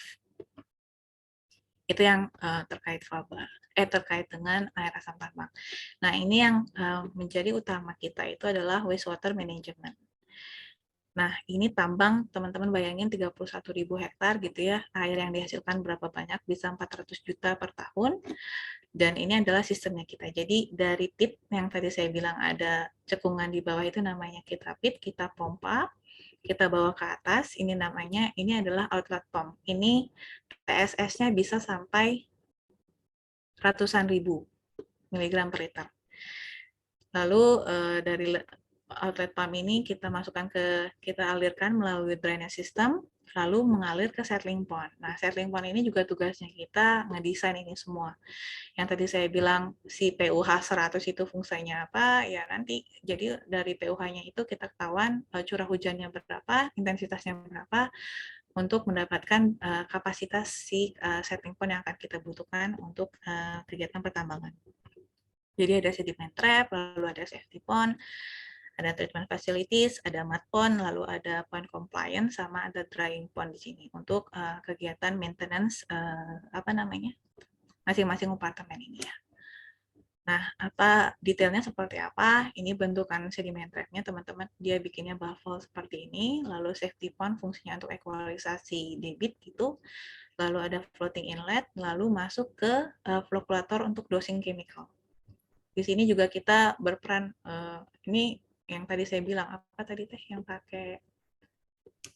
kalau di lab itu pakai putar-putaran itu namanya, nah ini buat nentuin dosing chemical itu di sini, lalu ada floculatornya di sini untuk kita harus tahu kecepatan slow mixing sama rapid mixingnya gimana. Lalu ini ada treatment facilities-nya, lalu di sini mud pond-nya untuk pengendapan. Kita harus tahu nih, kita harus desain nanti mud pond-nya retention time-nya berapa lama ya, gitu. Sehingga kapasitasnya perlu berapa besar, lalu outlet-nya terakhir ke outlet yaitu titik penatan, atau kita manfaatkan menjadi air bersih. Dan itu untuk air bersih nanti aku jelaskan selanjutnya. Selanjutnya lumpur. Nah, lumpur yang tadi itu dari settling pond itu kan harus kita maintain tuh lumpur-lumpurnya ya. Ini kita kasih pump, lalu muncul di drying pond gitu. Dari drying pond itu biasanya kita keruk lagi, lalu diangkut ke disposal, dikasih ke disposal dan ke perapian. Tapi kalau sistemnya seperti ini namanya gali lubang tutup lubang, karena lumpur-lumpur yang kita angkat ke disposal, kalau disposalnya masih aktif gitu ya, belum kita nyatakan final, ya pasti nanti materialnya ke bawah hujan, masuk lagi ke settling pond gitu. Jadi kita harus pikirin gimana nih caranya supaya material-material itu nggak balik lagi ke settling pond. Gimana caranya? Ada yang namanya adalah ini kerjasama dengan vendor gitu ya. Jadi namanya geotube. Jadi dari selari settling pond itu dipakai dredger, masuk ke mixer, di situ ada dosingnya, lalu masuk ke seperti lontong. Jadi teman-teman bayangin lontong. Kalau kasarnya namanya kondom. Jadi si lontongnya itu menerima air masuk dari lumpur yang masuk dari pompa itu. Nanti di sini kan ada dosing pump-nya, nanti dia keluar menjadi air bersih. Jadi nanti si geotube ini sudah menjadi disposal akhirnya kita. Ini bentukannya seperti itu. Jadi ini persiapan padnya, lalu penghamparan geotube-nya, ini pengisian. Nah, tugas kita apa? Kita nanti, karena ini sebenarnya tugasnya adalah tugas mitra kerja, kita memastikan dosing pump-nya ini sesuai dengan kapasitas si selari yang kita punya. Jadi jangan iya aja kata si mitra kerja, segini dosing pump-nya, nggak bisa gitu Tuan. Gitu. Jadi kita harus cek dulu dengan keilmuan kita, benar nggak sih perhitungannya mereka. Gitu. Terus yang terakhir yang titik penatan. Nah kalau teman-teman tadi, kalau dari TOR itu kan minta peraturan terkait di kegiatan oil kalau saya tahu pertambangan, itu ada peraturan Permen LH, namanya ini 113 tahun 2003, lalu ada Pergub Kalsel, Pergubnya juga mengeluarkan, lalu ada peraturan terbaru adalah LHK nomor 5 2021. Nah, yang paling lucunya adalah sebenarnya yang 2014 saya masuk itu kan saya suruh desain pUH 100 tahun, ternyata seluruh itu digunakan di peraturan Menteri Lingkungan Hidup nomor 5 tahun 2021. Jadi di peraturan ini dia minta yang namanya fluktuasi debit dari debit limbah yang kita hasilkan, dapatnya dari mana? Ya dari perhitungan pUH itu gitu. Jadi itu jangan dilupakan. Lalu yang selanjutnya adalah pemantauan lingkungan umum gitu ya, ada sampling udara, tanah, getaran, biota air, dan sampling emisi ini normal-normal umum aja. Lalu pengelolaan limbah B3-nya dari kan kegiatan pertambangan itu menggunakan alat berat ya, alat beratnya yang besar-besar gitu, dia pasti menghasilkan oli bekas. Jadi jenis-jenisnya itu apa aja, ada aki, kain majun, ini pengelolaannya juga under kita. Nah, selain itu, tadi kalau tambang nanti udah mau ditinggalin, nanti ada kegiatan yang namanya pasca tambang. Gitu. kita harus punya closure planning dan design. Jadi closure planning dan design itu harus punya struktur organisasi, harus punya SOP-nya, harus punya personelnya, dan punya budget. Ini mulai operation hingga 2020, let's say sampai 2022 gitu ya. Lalu nanti dari situ adalah kegiatan post closure, yaitu pasca tambangnya. Nah, apa sih yang harus dilakukan sebelum kita mencapai pasca tambang? Kita harus melakukan penelitian nih, kerjasama sama teman-teman yang lain, atau budidaya apa namanya? Budidaya apa sih itu namanya? Local heritage. Jadi di situ tuh dia bisa apa aja sih, misalkan ternyata ada madu kelulut, ada ikan nila, ada ikan lokal ekonomis, itu juga, itu sebenarnya tugas fungsi yang lain. Tapi kenapa saya bilang ini, karena ternyata itu terdampak dari air limbah yang kita hasilkan. Jadi air limbah yang kita hasilkan itu kan harus sesuai dengan baku mutu ya. Nah itu nanti yang kepake sama misalkan budidaya ikan nila sama ikan lokal lainnya gitu ya. Lalu untuk yang sampah-sampahan ada yang namanya budidaya cacing tanah dan lain-lain gitu. Ini salah satu contohnya. Jadi lubang bekas tambangnya itu ini settling point-nya kita, settling air yang sudah sesuai dengan baku mutu itu bisa digunakan untuk budidaya di kolam air bekas tambang. Bisa buat ikan nila dan udang galah ternyata, dan itu ternyata berfungsi dan bermanfaat untuk masyarakat. Nah, yang selanjutnya, yang tadi saya bilang, selain teknik lingkungan, kalau teman-teman mau ngedalamin tentang biodiversity juga bisa untuk di pertambangan. Kenapa? Karena nanti dari pasca tambang itu kita harus melakukan yang namanya konservasi.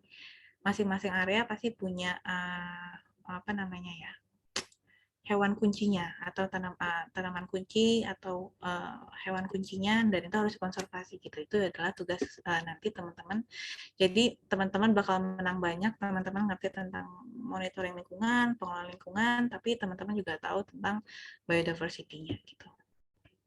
Nah, kalau dari tadi melulu bicara di aspek operasi sampai pengelolaan lingkungan. Gitu.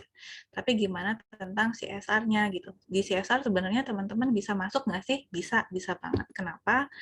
Karena ini adalah CSR kebijakan, nggak usah dibaca, kita skip aja. Nah, kalau di saya, di Adara Indonesia, kita itu punya visi CSR di sejahtera, budaya, lestari, ilmu, dan raga gitu. Teman-teman lingkungan hidup ini bisa masuk kemana aja, bisa masuk ke lestari dan ke sejahtera sama ke raga. Kenapa? Karena salah satu contoh program yang kita jalankan adalah sanitasi total berbasis masyarakat. Jadi gimana nih, kita punya yang namanya program Adaro Air Bersih dan Sanitasi. Nah, gimana air bersihnya itu ya air bersih dari teman-teman yang punya kemampuan di planning pengelolaan air bersih. Kalau yang sanitasi itu kan teman-teman yang apa sih, kakak sanitasi kan ada ya kalau nggak salah dulu yang sama Bu Ogi itu ya. Nah, itu juga berguna di sini. Ini adalah designing septic tank-nya, lalu gimana kita cara melakukan sampling dan kawan-kawan, lalu gimana cara memberhasilkan si program ini, itu lebih ke sosialnya. Tapi anyway, untuk tekniknya, teman-teman teknik lingkungan menang banyak di sini karena dibutuhkan. Lainnya adalah contoh air tambang untuk keberlanjutan. Jadi gimana nih air bersih bisa digunakan sebagai air tambang bisa digunakan sebagai air bersih untuk masyarakat. Ini masalahnya. Jadi kita punya 400 juta meter kubik air yang harus dikelola setiap tahunnya, tapi masyarakat sekitar itu nggak punya akses untuk air bersih. Jadi air bersih masyarakat itu masih menggunakan sungai dan sumur gali dangkal gitu. Plus cakupan pelayanan air bersih PDAM-nya ternyata baru mencapai 50%. Dan ternyata diare menjadi salah satu penyakit tertinggi. Nah, dari situ gimana nih kita punya air sebanyak ini gitu. Ada 19 area tangkapan, ada 19 setting pond, ada 19 titik penataan, dan 400 juta meter kubik air yang harus kita kelola. Lalu kita buatlah yang namanya WTP, Water Treatment Plant. Di sini kita punya kapasitas 20 liter per detik. Ini tugas kita yang melakukan ini nih, designing ini, kompartemennya apa aja yang dibutuhkan, desainnya apa saja, operasionalnya butuh apa aja, prosesnya butuh apa saja gitu ya. Lalu di enhance sekarang mah kalau dulu mah belum pakai yang apa ini namanya programmable ini, tapi sekarang karena udah di-enhance, jadinya sekarang semuanya bisa dipantau melalui otomatisasi itu. Lalu dari situ makanya air dari tambang tadi bisa dimanfaatkan untuk 5.500 warga gitu, baik melalui pipanisasi atau melalui mobil tangki gitu. Jadi dia bisa menggunakan air ini dan terbukti sih menurun. Nah, ini yang terakhir, kalau tadi ditanya apa aja sih skill yang kita butuhkan. Kalau terkait hard skill, pengetahuan, pasti itu harus teman-teman pegang. Itu udah nggak jadi pertanyaan lah ya. Tapi selama saya 7 tahun di Adaro, ini hal-hal yang paling penting diperlukan sama teman-teman. Jadi teman-teman harus bisa nih yang namanya punya kemampuan ability to connect the dots. Gimana melihat satu permasalahan dikonekkan dengan permasalahan lain. Gimana caranya kita melakukan strategic thinking, logical thinking, sama analytical thinking. Jadi ini untuk sebagai dasar pengambilan keputusan nanti gitu ya. Lalu kita harus punya kemampuan ability to execute. Kita harus bisa inspiring others, jadi bukan mendorong ya. Kalau mendorong tuh kita maksa sifatnya. Tapi kalau inspiring tuh kita menjadi inspirasi buat orang-orang untuk melakukan, oh ternyata bisa gini, bisa gini, bisa gini. Gitu. Itu salah satu tugas yang harus kita punya juga, soft skill yang harus kita punya. Kalau yang tadi Audra bilang, kita harus punya komunikasi, harus sharp komunikasinya betul, karena kalau kita nggak bisa ngomong, orang-orang nggak ngerti kita maksudnya apa. Gitu. Lalu yang ketiga, kita harus punya kemampuan decision making. Kalau banyak masalah, tapi kita sebagai ahli teknik lingkungan nggak punya metode untuk memperbaiki masalah itu juga nggak akan bisa kita bertahan di industri seperti ini. Tapi yang jangan lupa, jadi teman-teman yang menjadi yang suka jadi frame ke orang-orang ITB itu, anak-anak ITB itu maunya gitu aja gitu. Nah, itu nggak boleh kayak gitu, karena kita itu harus punya mindset growth. Jadi kita nggak bisa, gue kan anak ITB, pasti lebih ngerti lah daripada lu semua lah. Nah, itu yang nggak bisa. Jadi kita harus mau belajar dari hal yang lain, belajar dari orang lain, belajar tentang apapun. Selain itu, kita juga harus punya yang namanya resilience. Resilience tuh kita harus tangguh lebih ke gue mau ini gitu. Sama kayak tadi Audra bilang, ya determine kamu maunya apa gitu. Kamu harus tahu itu, dan kamu harus kekeh dengan kemauan kamu itu. Lalu kita juga harus punya kemampuan untuk mendevelop people, karena kalau nggak punya ya jadinya kamu pintar sendiri, nggak bisa bagi-bagi ke orang lain gitu. Mungkin itu aja dari saya, Dian. Kalau yang ini yang sebenarnya yang paling alasan pemilihan bidang studi TL itu, sejujurnya saya dulu nggak mau masuk ITB, apalagi TL, nggak kebayang apaan tuh TL gitu ya. Tapi ya udah jalanin aja, ternyata nasib memberikan saya ke sini gitu, yang mana oh ternyata TL itu emang fungsinya banyak gitu. Jadi jangan mikir TL susah nih ke depannya, enggak. Jadi TL itu dia memang bukan main operation, tapi kita itu supporting. Tapi operation nggak bisa jalan kalau nggak ada kita. Apalagi dengan peraturan yang tadi Audra bilang, sekarang nggak cuma domestik peraturan Indonesia aja nih, ternyata dari internasional juga banyak. Nah, si operation itu nggak bisa jalan tanpa advice dari kita itu. Jadi jangan pernah berkecil hati, kita bukan main operation, karena kita sebenarnya pendukung yang sangat mereka butuhkan. Gitu. Mungkin itu aja dari saya, Dian. Terima kasih. Ya, terima kasih karena atas presentasinya tadi, keren banget. Jadi tadi karena kita udah banyak banget nih ngebahas tentang pengelolaan lingkungan dan lebih ke teknis-teknisnya gitu ya. Ini aku mulai mau bertanya ke kakak-kakak mengenai mungkin lebih ke background karir gitu kali ya. Oh ya, karena ini sudah selesai di sesi pemaparan, kita akan memasuki sesi Q&A. Jadi buat teman-teman yang punya pertanyaan apapun nih, mungkin mau kepo tentang kerja praktik pun boleh ditanyakan langsung aja di chat di kolom komentar, nanti boleh aku bacakan, atau kalau mau langsung bertanya boleh raise hand. Oke. Pertama aku mungkin Kak Kirara dulu ya, ini ada yang raise hand. Boleh Kak Kirara, silakan on mic. Oke, makasih Dian. Sebelumnya halo Kak Rana. Ini mau nanya ke Kak Rana. Tadi saya tertarik terkait pemaparan Kakak mengenai penggunaan faba sebagai pengganti material NAF untuk lapisan penudung PAF ya Kak. Itu saya ingin dengar cerita Kakak lebih lagi sih Kak terkait best practice-nya penggunaan faba di Adaro itu seperti apa gitu. Apakah penggunaan faba sebagai lapisan penutup itu sudah digunakan sejak lama sebelum material faba itu dikeluarkan dari kategori limbah B3 atau setelah itu? Lalu bagaimana keberlangsungannya, efektivitas dan kendalanya di lapangan? Itu tuh seperti apa ya Kak? Apa saja gitu untuk menggunakan faba sebagai pengganti NAF tadi? Apakah pernah ada kasus lapisan faba itu tersingkap dan akhirnya fabanya terbang-terbang lagi itu mungkin atau enggak yang nantinya bakal mengakibatkan masalah kualitas udara? Kurang lebih kayak gitu sih Kak. Terima kasih.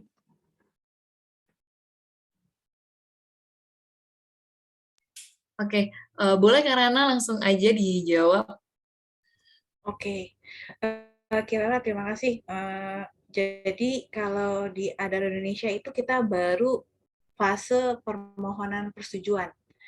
Jadi tapi prosesnya sudah dilakukan semenjak saya hamil 2019 prosesnya. Yang kita ketahui itu kan karena dia dulu sebagai limbah B3 prosesnya ribet banget, makanya tadi harus ada uji-uji kawan-kawannya itu sampai uji lapangan. Kemudian kita keluar hasil uji lapangan, alhamdulillah keluar permen PP yang baru itu yang dikeluarkan faba sebagai non limbah B3. Tapi ternyata angin segarnya itu cuma harapan palsu. Ternyata dengan keluarnya peraturan itu kita kira yaudah deh lebih gampang nih. Gak kayak gitu Ferguson, itu lebih repot lagi karena sebenarnya cuma namanya doang, tapi pengelolaannya masih sama, perizinan masih sama, bahkan karena ini saya bicaranya di perencanaan dulu ya, karena kita belum sampai ke tahap operasional. Di tahap perencanaannya saja permohonan izinnya itu karena sekarang kementerian nggak bisa mengeluarkan izin pengelolaan non limbah B3, jadi itu nanti keluarnya bukan sebagai izin, tapi keluarnya sebagai standar. Yang mana standar itu belum ada sampai saat ini gitu. Jadi dan KLHK-nya sendiri bingung. Nah, sebenarnya untuk pemanfaatan faba ini ada standarnya nggak sih? Gitu. Apalagi terutama untuk si kegiatan pertambangan itu nggak ada sama sekali. Jadi mereka masih meraba-raba ini mau diapain gitu. Nah, yang sudah punya itu untuk kegiatan pelapisan batuan NAF itu baru 2, Gubukol sama KPC. KPC itu prosesnya juga lebih kurang 3 tahun, hingga akhirnya izinnya keluar. Gubukol dibantu dengan pasukan darat, akhirnya juga keluar, tapi sampai saat ini juga belum karena masih pelatihan lahan. Jadi, kalau kendala untuk operasional, saya belum bisa jawab karena di Adaro belum ada, tapi kalau kelihatannya karena ini baru akan dilakukan pelapisan ketika disposalnya dinyatakan final dan langsung dihamparkan dengan topsoil gitu ya, Kirara kemungkinan tersingkap itu sedikit karena nanti akan dilakukan pemadatan dulu. Dan karakteristik faba itu ketika dia kena air dia langsung keras seperti semen. Jadi jadi itu juga diperlukan timing yang tepat. Gimana caranya itu juga menjadi salah satu concern kita. Gimana caranya ketika penghamparan faba selesai dinyatakan final kita langsung hamparkan topsoil supaya dia tidak kekoak lagi gitu ya, atau menjadi lapisan atau jadi pasir-pasir fabanya lagi, sehingga dia bisa langsung ditutup di topsoil, lalu dilakukan revegetasi. Mungkin gitu kira-kira sementara yang bisa saya sampaikan. Oke, mungkin jawabannya udah menjawab pertanyaan Kak Kirara ya. Ini sambil nunggu pertanyaan teman-teman yang lain, aku mau nanya untuk kedua kakak di sini. Pertama sih, apa sih yang membuat kakak-kakak ini tertarik untuk terjun di sektor migas dan tambang. Kalau boleh dari Kak Audra dulu, Kak Audra silakan. Iya, baik. Terima kasih, Dian. Jadi, karena, sorry. Jadi kenapa tertarik di sektor migas itu, sebenarnya karena waktu saya jujur aja nih, waktu lulus 2012 itu memang pada awalnya saya itu melihat, sempat ada saya waktu itu melihat itu, apa ya, opportunity untuk, kebutuhan tenaga kerja lulusan teknik lingkungan itu saya itu lihat banyaknya di sektor migas dan tambang. Jadi ketika saya jalan gitu, ketika saya jalan, ke job fair, saya lihat karena waktu itu saya belum berpikir karena kerja itu kan bisa di mana aja ya, maksudnya bisa jadi kita kerja itu sesuai bidang kita ataupun juga kita kerja di bidang yang lain gitu kan. Banyak juga lulusan teknik lingkungan kan yang kerja, di bank itu, fine aja sebenarnya kan, karena ilmu itu, yang sangat bagus ada di, jurusan engineering itu adalah, logical thinking, strategic thinking itu, insya Allah punya gitu ya. Nah, jadi kan bisa di mana aja sebenarnya. Nah, jadi waktu saya lihat-lihat itu, mostly itu yang meminta environmental engineer itu di 2 sektor itu, gitu. Nah, tapi waktu itu saya lebih tertarik, ke migas karena, simpel waktu itu, karena tambang itu jauh-jauh.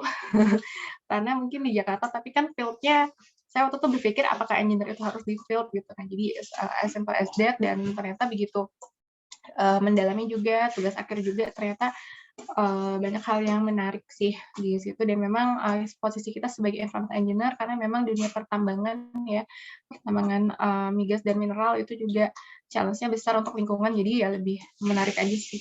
Gitu. Karena menarik dan ada peluangnya gitu ya Kak. Kalau dari Kak Rana sendiri, kenapa nih memilih untuk berkarir di pertambangan? Awalnya malah saya pengennya migas. Tapi kemudian ngobrol-ngobrol sama orang tua, Ran, migas juga bentar lagi habis cadangannya. Sama sih sebenarnya, batu bara juga habis cadangannya sebentar lagi. Tapi anyway, sama seperti Audra, ngelihat challenge-nya ini banyak. Jadi banyak yang bilang, ngapain sih kalian kerja di pertambangan yang merusak lingkungan, ya kan? Lo belajar lingkungan hidup, tapi kok malah kerja di perusahaan yang rusak lingkungan. Nah, sebenarnya itu yang menjadi challenge ke saya sih, bahwa enggak kok, bisa kok dirapihin lagi, karena somehow ya kita butuh energi-energi itu semuanya nggak sih? Kayak ya lo mau hidup di gua gitu atau mau kegelapan lagi kan enggak kan gitu. Tapi ya gimana caranya apa ya, ilmu kita itu bisa bermanfaat, yang paling banyak itu ya dirasakan kalau kita di sektor migas sih. Migas dan energi lebih tepatnya. Jadi kayak ya semua ada lah di situ gitu. Gitu sih. Tapi kalau terkait jauhnya, dulu mah kan seneng ya jalan kemana-mana, jadi nggak terlalu masalah jauh atau dekatnya, jadi concern itu nggak masalah, tapi lebih ke ya challenge-nya itu dan untuk mengimplementasikan keilmuan kita itu banyak banget di sini. Kalau berarti kalau gitu, sekarang nih posisinya Kak Rana lagi di mana Kak? Aku dulu bolak-balik, jadi sebulan itu travel, aku kan Jakarta base ya, jadi sebulan itu travel bisa sampai 3 kali seminggu gitu ya di site. Tapi sekarang karena udah punya anak, alhamdulillah jadinya di Jakarta gitu. Tapi dulu mah selama 4 tahun gitu, 4 tahun awal ya kerjanya bolak-balik site gitu. Jadi di lapangan iya, di kantor juga iya ya Kak? Nah, aku mau nanya nih, kalau tadi kan lebih banyak nih dijelasin tentang pengelolaan lingkungan di site-nya gitu. Dan mungkin pekerjaan-pekerjaan teknik lingkungan di site-nya. Nah, kalau misalnya di kantornya sendiri itu Kak, apa aja sih Kak biasanya job desk-nya gitu untuk environmental engineer gitu? Boleh dari Kak Rana dulu? Aku dulu ya, mumpung masih nyala. Ya, jadi kalau aku itu, tugas aku itu sebenarnya yang tadi punya 5 pilar tadi itu ya. Jadi, tapi paling utama adalah ensuring compliance sama implementasi sistem. Jadi kita kalau yang di site itu nggak berkecimpung langsung ke operasionalnya, tapi kalau mereka ada masalah kita ikutan. Tapi day to day kegiatannya itu adalah koordinasi sama teman-teman di site, gimana kondisi compliance di lapangan. Itu yang pertama. Lalu koordinasi implementasi manajemen sistem yang ada di lapangan, karena kita yang bentuk manajemen sistem itu dan harus dipastikan dia well maintained gitu ya supaya dia tetap berkelanjutan. Nah, itu tugas kita adalah mana bukti kalian melakukan manajemen sistem yang baik, mana bukti compliance kalian sesuai dengan AMDAL atau permintaan lenders lainnya gitu. Nah, itu tugas yang di Jakarta sebenarnya. Jadi lebih pekerjaan kantoran gitu dan lebih banyak buka dokumen. Itu yang pertama. Lalu sisi yang keduanya adalah bikin dokumen lingkungan. Karena teman-teman yang di lapangan itu jarang paham terkait dokumen lingkungan.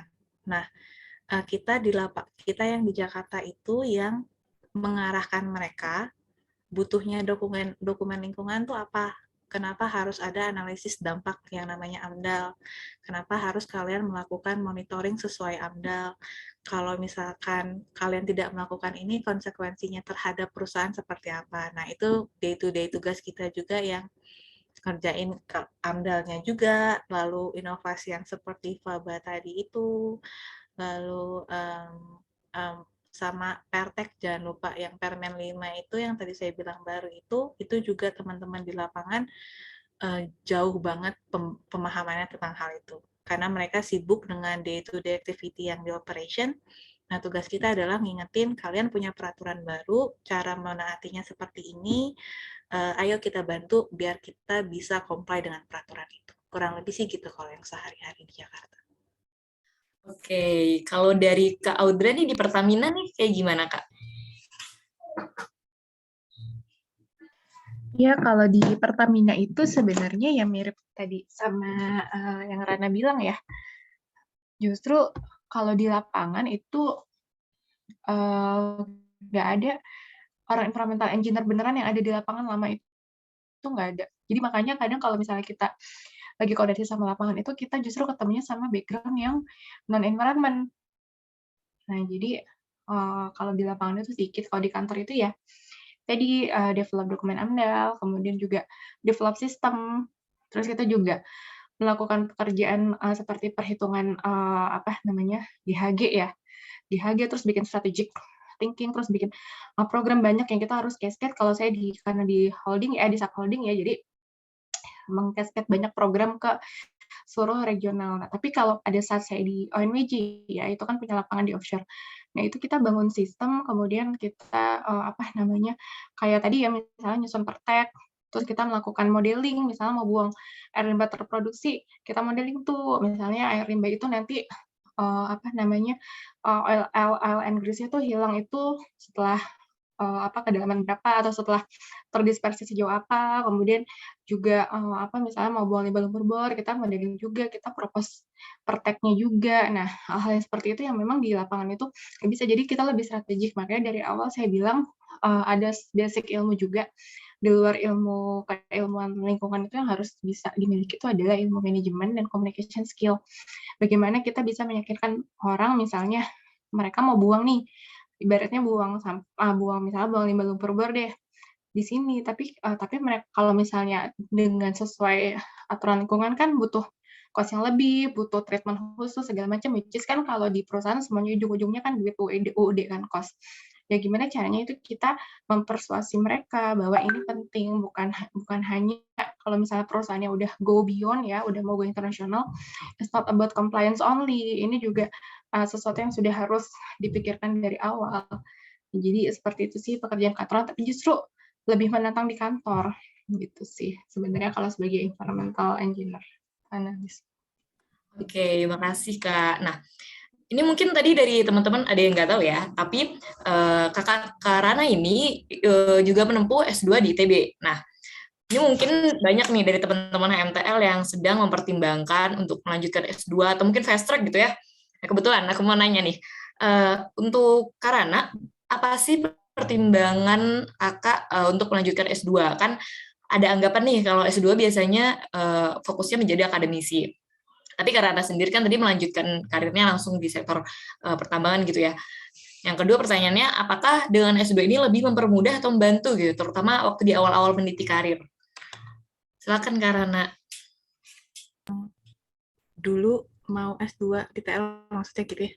Ya. Kalau saya sih sesimpel anaknya nggak bisa multitasking. Jadi ada konsultasi, udah melakukan konsultasi, kalau saya mau melanjutkan studi, sebaiknya studi yang masih sama atau sejurusan dengan ilmu yang saya miliki itu, karena basic emang personal sayanya aja gitu.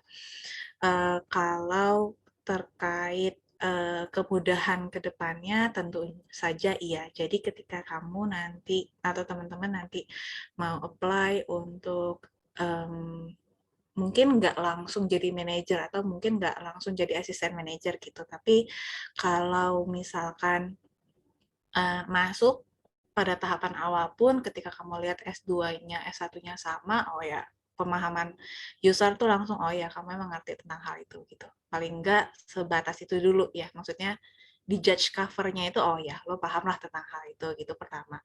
Kalau yang mau langsung, tentu saja nggak bisa langsung jadi manajer atau asisten manajer, karena yang kalau masuk ke perusahaan kan pasti harus lewat tahapan bawah dulu ya, kecuali kamu punya kenalan ya mungkin bisa kali, tapi kalau misalkan melalui jalur umum gitu ya harusnya ya tetap saja itu dinilai dulu, dan itu tetap lebih menjadi nilai tambah, bukan menjadi nilai utama ya, tapi nilai tambah, karena sekarang itu S1 itu tanpa pengalaman nilainya, kalau kebetulan saya lagi nyari talent juga nih untuk di kantor. Jadi kalau S1 tanpa pengalaman itu agak sulit. Tapi kalau S1 dengan pengalaman ataupun dengan S2 dengan sedikit pengalaman, nilainya kurang lebih sama gitu. Jadi kalau teman-teman mau ngelanjutin S2 terus mau kerja juga gitu ya, bukan sebagai akademisi, nggak apa-apa bisa, tapi tambahin dulu pengalaman, ikut dosen lah, program project kemana-mana, itu bisa. Tapi kalau mau dari S1 aja, nggak mau lanjut S2 karena pengennya kerja aja, ya silakan S2, tambahin skillnya teman-teman di situ, nanti nilainya kurang lebih sama seperti yang S2 dengan sedikit skillnya gitu, pengalamannya gitu, kurang lebih seperti itu. Oke, makasih Karana. Ini ada pertanyaan lagi. Dari Alfa, mau nanya Kak, kalau TA di perusahaan itu lebih ke penelitian atau desain ya? Terima kasih Kak. Ini mungkin tadi dari Kak Audra dulu ya, yang TA-nya di Chevron. Boleh Kak Audra, silakan. Iya, jadi TA itu bisa sesuai dengan yang diajukan ya. Bisa penelitian, bisa juga tadi, apa satu lagi tadi katanya Dian? Penelitian Desain Kak? Desain. Bisa dua-duanya sih, tergantung. Tapi yang jelas perusahaan itu biasanya mau menerima ketika dirasa bermanfaat buat mereka gitu. Jadi ya itu disesuaikan sama kebutuhan. Waktu itu juga partner saya, kalau saya di penelitian, teman saya, kita berdua di penelitian waktu di Chevron. Jadi ada penambahan biosurfaktan agent untuk mempercepat proses degradasi di lahan tercemar minyak bumi kayak gitu. Jadi bisa macam-macam, bisa desain juga. Ya, bisa dua-duanya sih. Asal bermanfaat bagi perusahaan akan oke menerima gitu. Oh, jadi Kakak tadi tentang ini Kak, penambahan surfaktan di limbah. Jadi waktu itu TA saya waktu itu manajemen lumpurnya. Jadi kita mengumpulkan semua limbah lumpur yang ada di oil and gas, karena kan ada banyak lumpur. Jadi ada limbah lumpur bor, kemudian juga ada limbah dari slash oil dari hasil proses produksi, terus ada juga yang dari mixing cell dari proses bioremediasi. Nah itu saya bikin grand design pengolahannya itu terintegrasi itu seperti apa dari situ. Nah salah satunya penambahan surfaktan itu teman saya yang TA tentang itu satu lagi, tapi itu merupakan bagian dari rencana grand design saya. Jadi kita berdua waktu itu bareng Pak Ekman seperti itu. Oke, ini ada lagi yang mau bertanya Kak, dari Kak Steve. Izin mau bertanya untuk Kak Audra, mohon maaf belum bisa on mic. Tadi Kak Audra sempat nyinggung majalah yang isinya tentang TL. Apakah ada rekomendasi majalah atau bahan bacaan lain yang cocok dibaca untuk mahasiswa Kak? Terima kasih. Sebenarnya kalau dulu sih yang simpel-simpel aja kayak National Geographic. Terus ada juga kalau sekarang itu di Sustainalytics itu kalau nggak salah ngeluarin juga. Nanti coba saya lihat ya. Kalau dulu sih kalau untuk rekomendasi mahasiswa sih paling ya National Geographic aja. Terus majalah lain kalau sekarang banyak yang udah online juga ya. Jadi bisa dilihat di situs-situs online kayak Sustainalytics atau Sustainability masing-masing perusahaan, Sustainability Report masing-masing perusahaan. Itu berguna juga sih. Tadi Kak Audrey sempat nyinggung pernah bikin buku ya Kak bareng teman-temannya? Iya, dulu saya perasaan nitipin ke perpustakaan ITB sebenarnya sama salah satu anak KP. Saya udah lupa siapa gitu. Tapi bukunya menurut saya sih udah masih bisa sih nanti kalau dititipin. Cuma dia udah agak lama ya, tahun 2014, which is sekarang yang tadi Rana bilang ya udah banyak peraturan baru keluar. Itu kan kita kan nggak bisa lepas dari environmental compliance ya. Semua dasar-dasar desain juga kita kaitin ke situ. Jadi sebenarnya itu udah nggak valid ya sekarang. Tapi kalau basic desainnya sih masih bisa. Cuma kalau referensi peraturannya tentu saja udah banyak yang baru kan sejak keluar UU CK sama PP 22 2021. Gitu. Ya, oke. Kalau boleh tahu judul bukunya apa Kak? Prinsip-prinsip pengembangan lapangan migas berkelanjutan. Oke. Nanti mungkin aku akan cari-cari nih di perpustakaan ITB juga. Iya. Ada pertanyaan lagi dari Rafli. Aku izin bertanya juga, kira-kira tren EBT apa sih di perusahaan kakak-kakak yang lagi gencar dikembangkan dalam waktu dekat? Mungkin ini aku tanya ke Karana dulu ya. Karena tadi juga aku penasaran banget dari Adaro Indonesia udah beberapa kali dapat proper emas. Jadi mungkin ini juga mungkin bisa dijawab Karana. Silakan Karana. Bentar, EBT itu energi baru apa? Terbarukan nggak? Oke, EBT. Ya, kalau dari Adaro, kita itu lagi ngembangin solar panel. Solar panel aja ya. Iya, solar panel di subholdingnya yang Adaro Power tadi itu. Jadi solar panelnya juga baru kita rambah, masih di skala kecil ya, masih berada di dalam Adaro Indonesianya sendiri. Masih berapa ya kapasitasnya? 400 kWh? Kalau nggak salah, iya masih 400 kWh gitu. Tapi sedikit-sedikit sudah ke sana. Nah, yang kedua ada proyek dengan pemerintah terkait energi baru yang akan kita jual ke Singapura. Jadi kalau dari Adaro Energi lebih tepatnya karena dulu kita fokus ke Adaro mineral gitu ya, ke batu bara atau yang coking coal ataupun hanya PLTU. Sekarang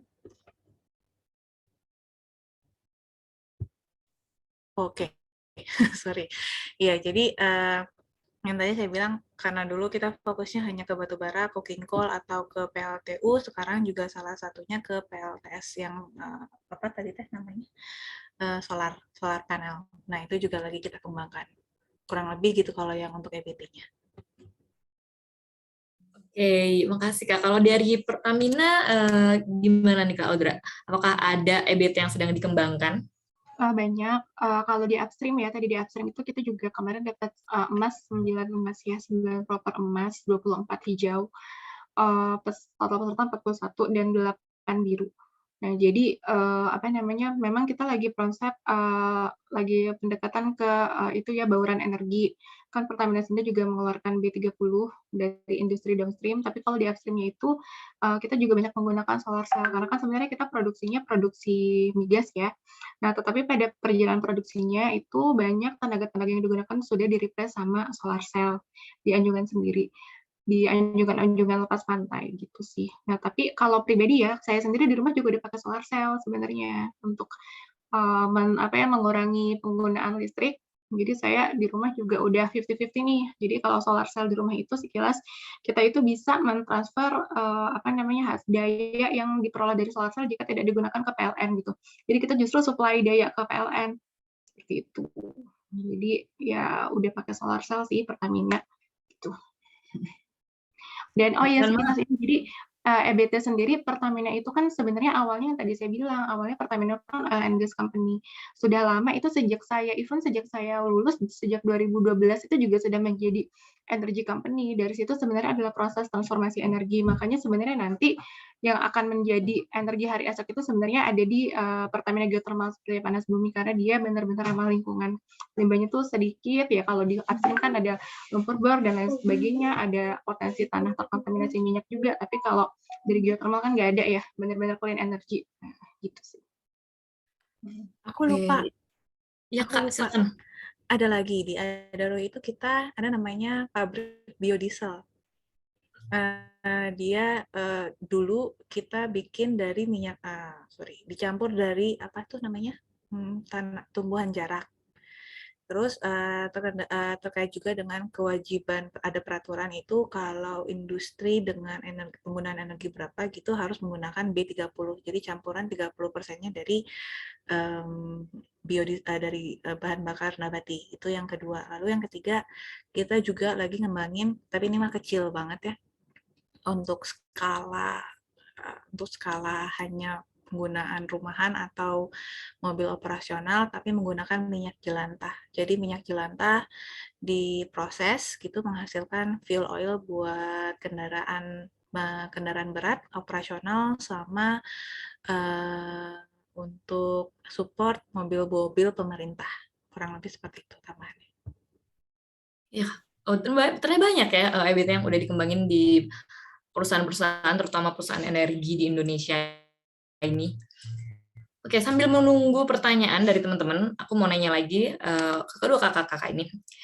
Pertama, waktu mulai pertama-tama meniti karir gitu ya Kak, ada nggak sih culture shock yang mungkin tadinya diekspektasiin, wah kalau kerja di sini nih harusnya seperti ini nih, tapi realitanya berbeda gitu Kak.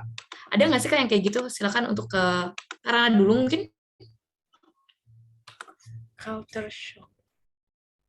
Karena aku ke Kalimantan, dulu pertama kali itu langsung banyak ke Kalimantan, tentu iya.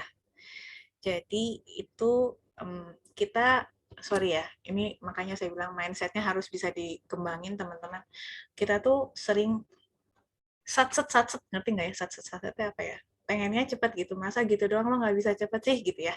Tapi ternyata ketika ketemu sama teman-teman yang lain, mereka nggak gitu. Jadi that's why kita harus punya kemampuan bukan memaksa, tapi untuk inspiring orang biar bisa melakukan hal itu. Gitu. Itu salah satu yang buat saya dulu, kok gitu doang nggak bisa sih? Itu nggak boleh ditiru ya, jangan. Tapi ke depan itu yang menjadi salah satu culture shock saya. Gitu. Oke, kalau dari Kak Audra sendiri gimana Kak? Kalau dari saya, karena waktu itu benar-benar fresh grad ya, jadi yang saya pikir saya di sana itu akan mendesain gitu ya, semua pekerjaan TL gitu ya. Misalnya mendesain event, saya pikir apa mungkin saya akan mendesain landfill untuk Pertamina, atau mungkin saya akan mendesain IPAL dan lain sebagainya. Kerjaannya hanya desain, hanya teknis, ternyata enggak. Justru kerjaan saya itu banyak yang bersifat strategik dan manajemen, dan benar-benar berhubungan sama orang. Even waktu saya habis training, saya kan dulu di training itu hampir 6 bulan ya, 6 bulan.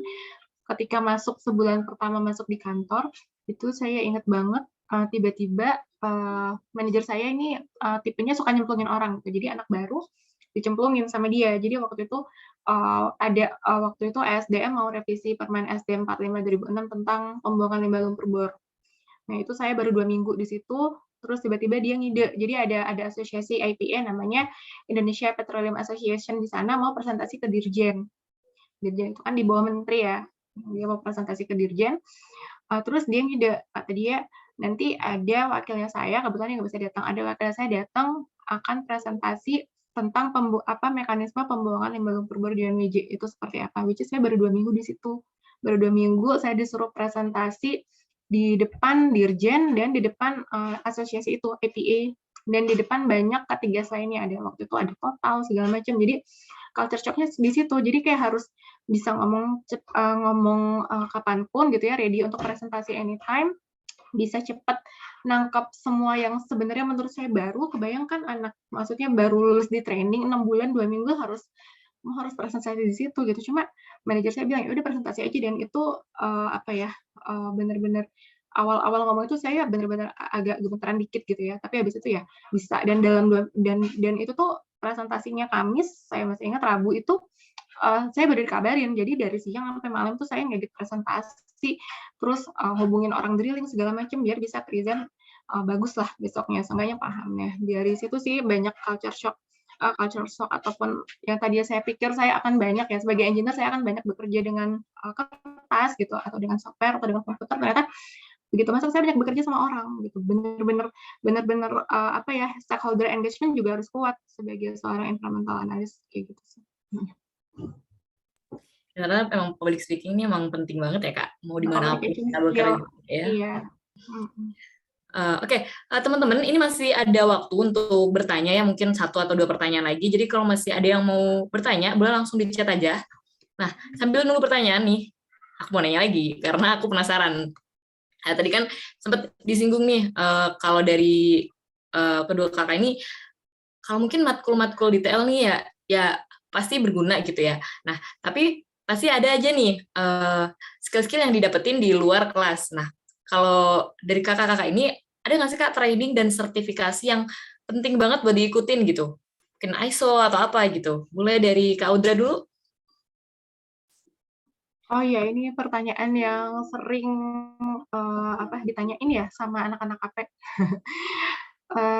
Mungkin sistem manajemen lingkungan itu oke ya untuk diikutin, jadi sudah tersertifikasi, apalagi kalau misalnya bisa, jadi kan kalau sistem manajemen lingkungan itu dia ada awareness, ada internal audit, terus macam-macam, ada lead auditor juga. Nah itu kalau misalnya bisa aja tersertifikasi menjadi internal auditor sebelum kerja, mungkin pada saat ada opening ada open recruitment gitu ya dari badan sertifikasi ataupun dari perusahaan, itu bisa dilirik gitu. Oh, karena perusahaan mikirnya saya nggak perlu training lagi nih orang buat jadi internal auditor, karena untuk menjadi internal audit itu butuh butuh tersertifikasi gitu.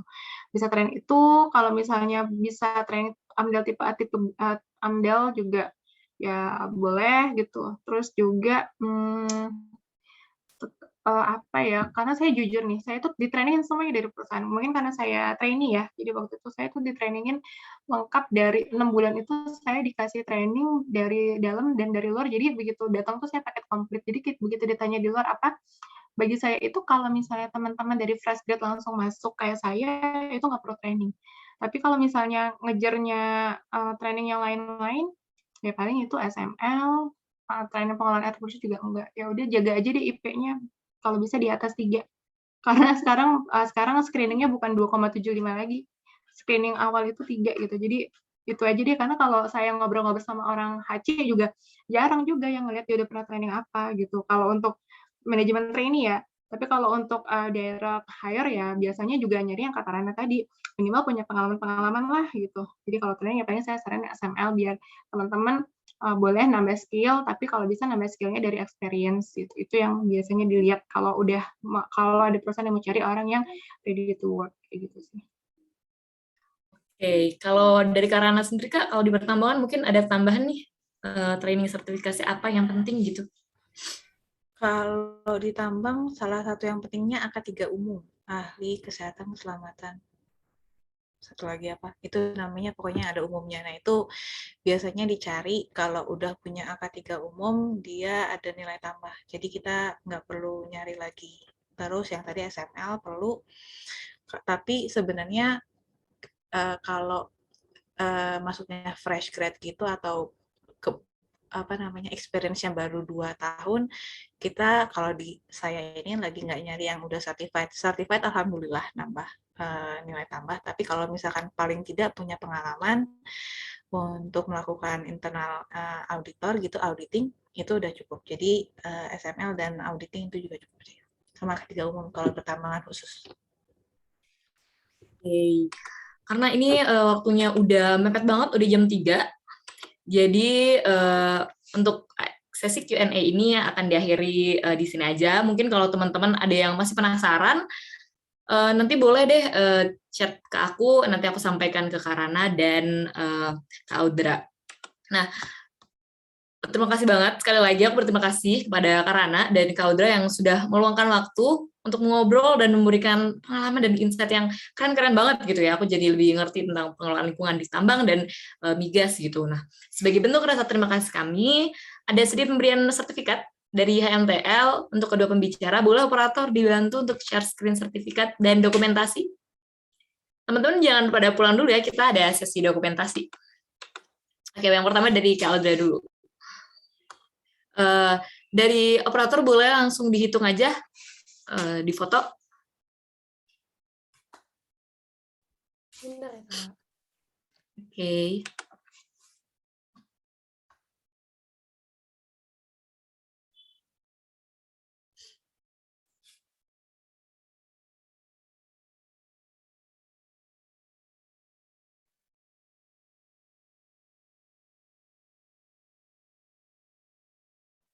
Oke, 1, 2, 3. Oke, next ke Karana. Kak, maaf sebelumnya tadi belum ke save nih kayaknya. Boleh sekali lagi.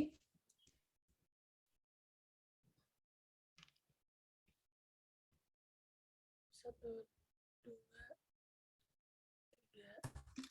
Oke. Udah. 1, 2, 3.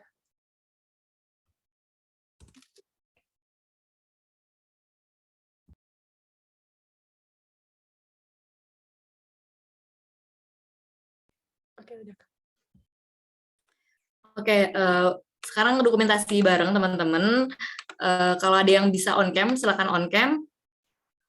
Kita foto bareng sama speaker kita.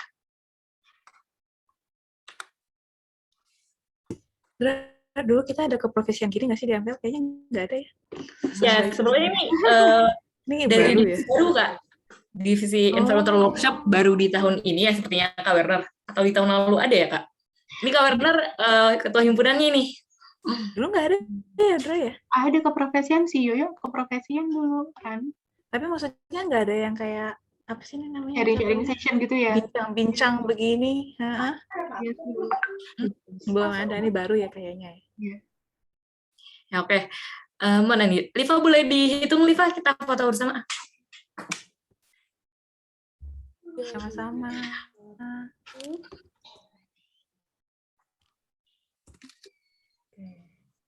Sekali lagi mungkin. 3, 2, 1. Oke. Dari Kak Werner nih, Kak Werner salah tulis nih pasti. Makasih banyak Kak Audra dan Kak Rana kali ya maksudnya. Oke, saat ini kita benar-benar telah sampai di akhir acara. Aku Dian, selaku moderator hari ini, mohon maaf apabila terdapat kesalahan selama acara berlangsung. Dan terima kasih lagi kepada kedua kakak-kakak. Oh ya, mungkin ada yang sedikit ingin disampaikan, Kak, pesan-pesan buat adik-adiknya. Boleh silakan Kak Audra dulu. Ya. Iya, tetap semangat. Ya, itu tadi organisasi oke, tapi kalau bisa jaga IP, kejar IPTPB kan mungkin kalau saya sih banyak ngejar di IP jurusan ya, gitu. Semangat. Semoga lancar terus, diberi kelancaran, diberi kesehatan. Amin. Silakan Rena. Aku semangat aja teman-teman, jangan kecil hati lah, kita pasti bisa. Soalnya ke depan pasti akan lebih sulit ya, bursa apapun itu pasti akan lebih sulit, jadi kita nggak boleh pantang menyerah, nggak boleh patah semangat maksudnya. Harus jangan lupa sama ilmu-ilmu yang udah diterapin sama di kuliah ini, dan di organisasi tentunya. Sehat selalu semua. Ya, terima kasih Kak. Oke, untuk semuanya, terima kasih karena telah menghadiri acara ini. Selamat sore dan sampai jumpa di acara Environmental Workshop selanjutnya. Terima kasih. Terima kasih Kak. Sehat-sehat. Sama-sama. Sama, izin live ya. Izin live ya. Ya Kak, terima kasih. Terima kasih ya Dian, maaf ya kalau nggak respons. Iya kan, nggak apa-apa. Kakak masih sibuk juga. Aku mau kasih buat udah nyomotin datang di sini. Dadah.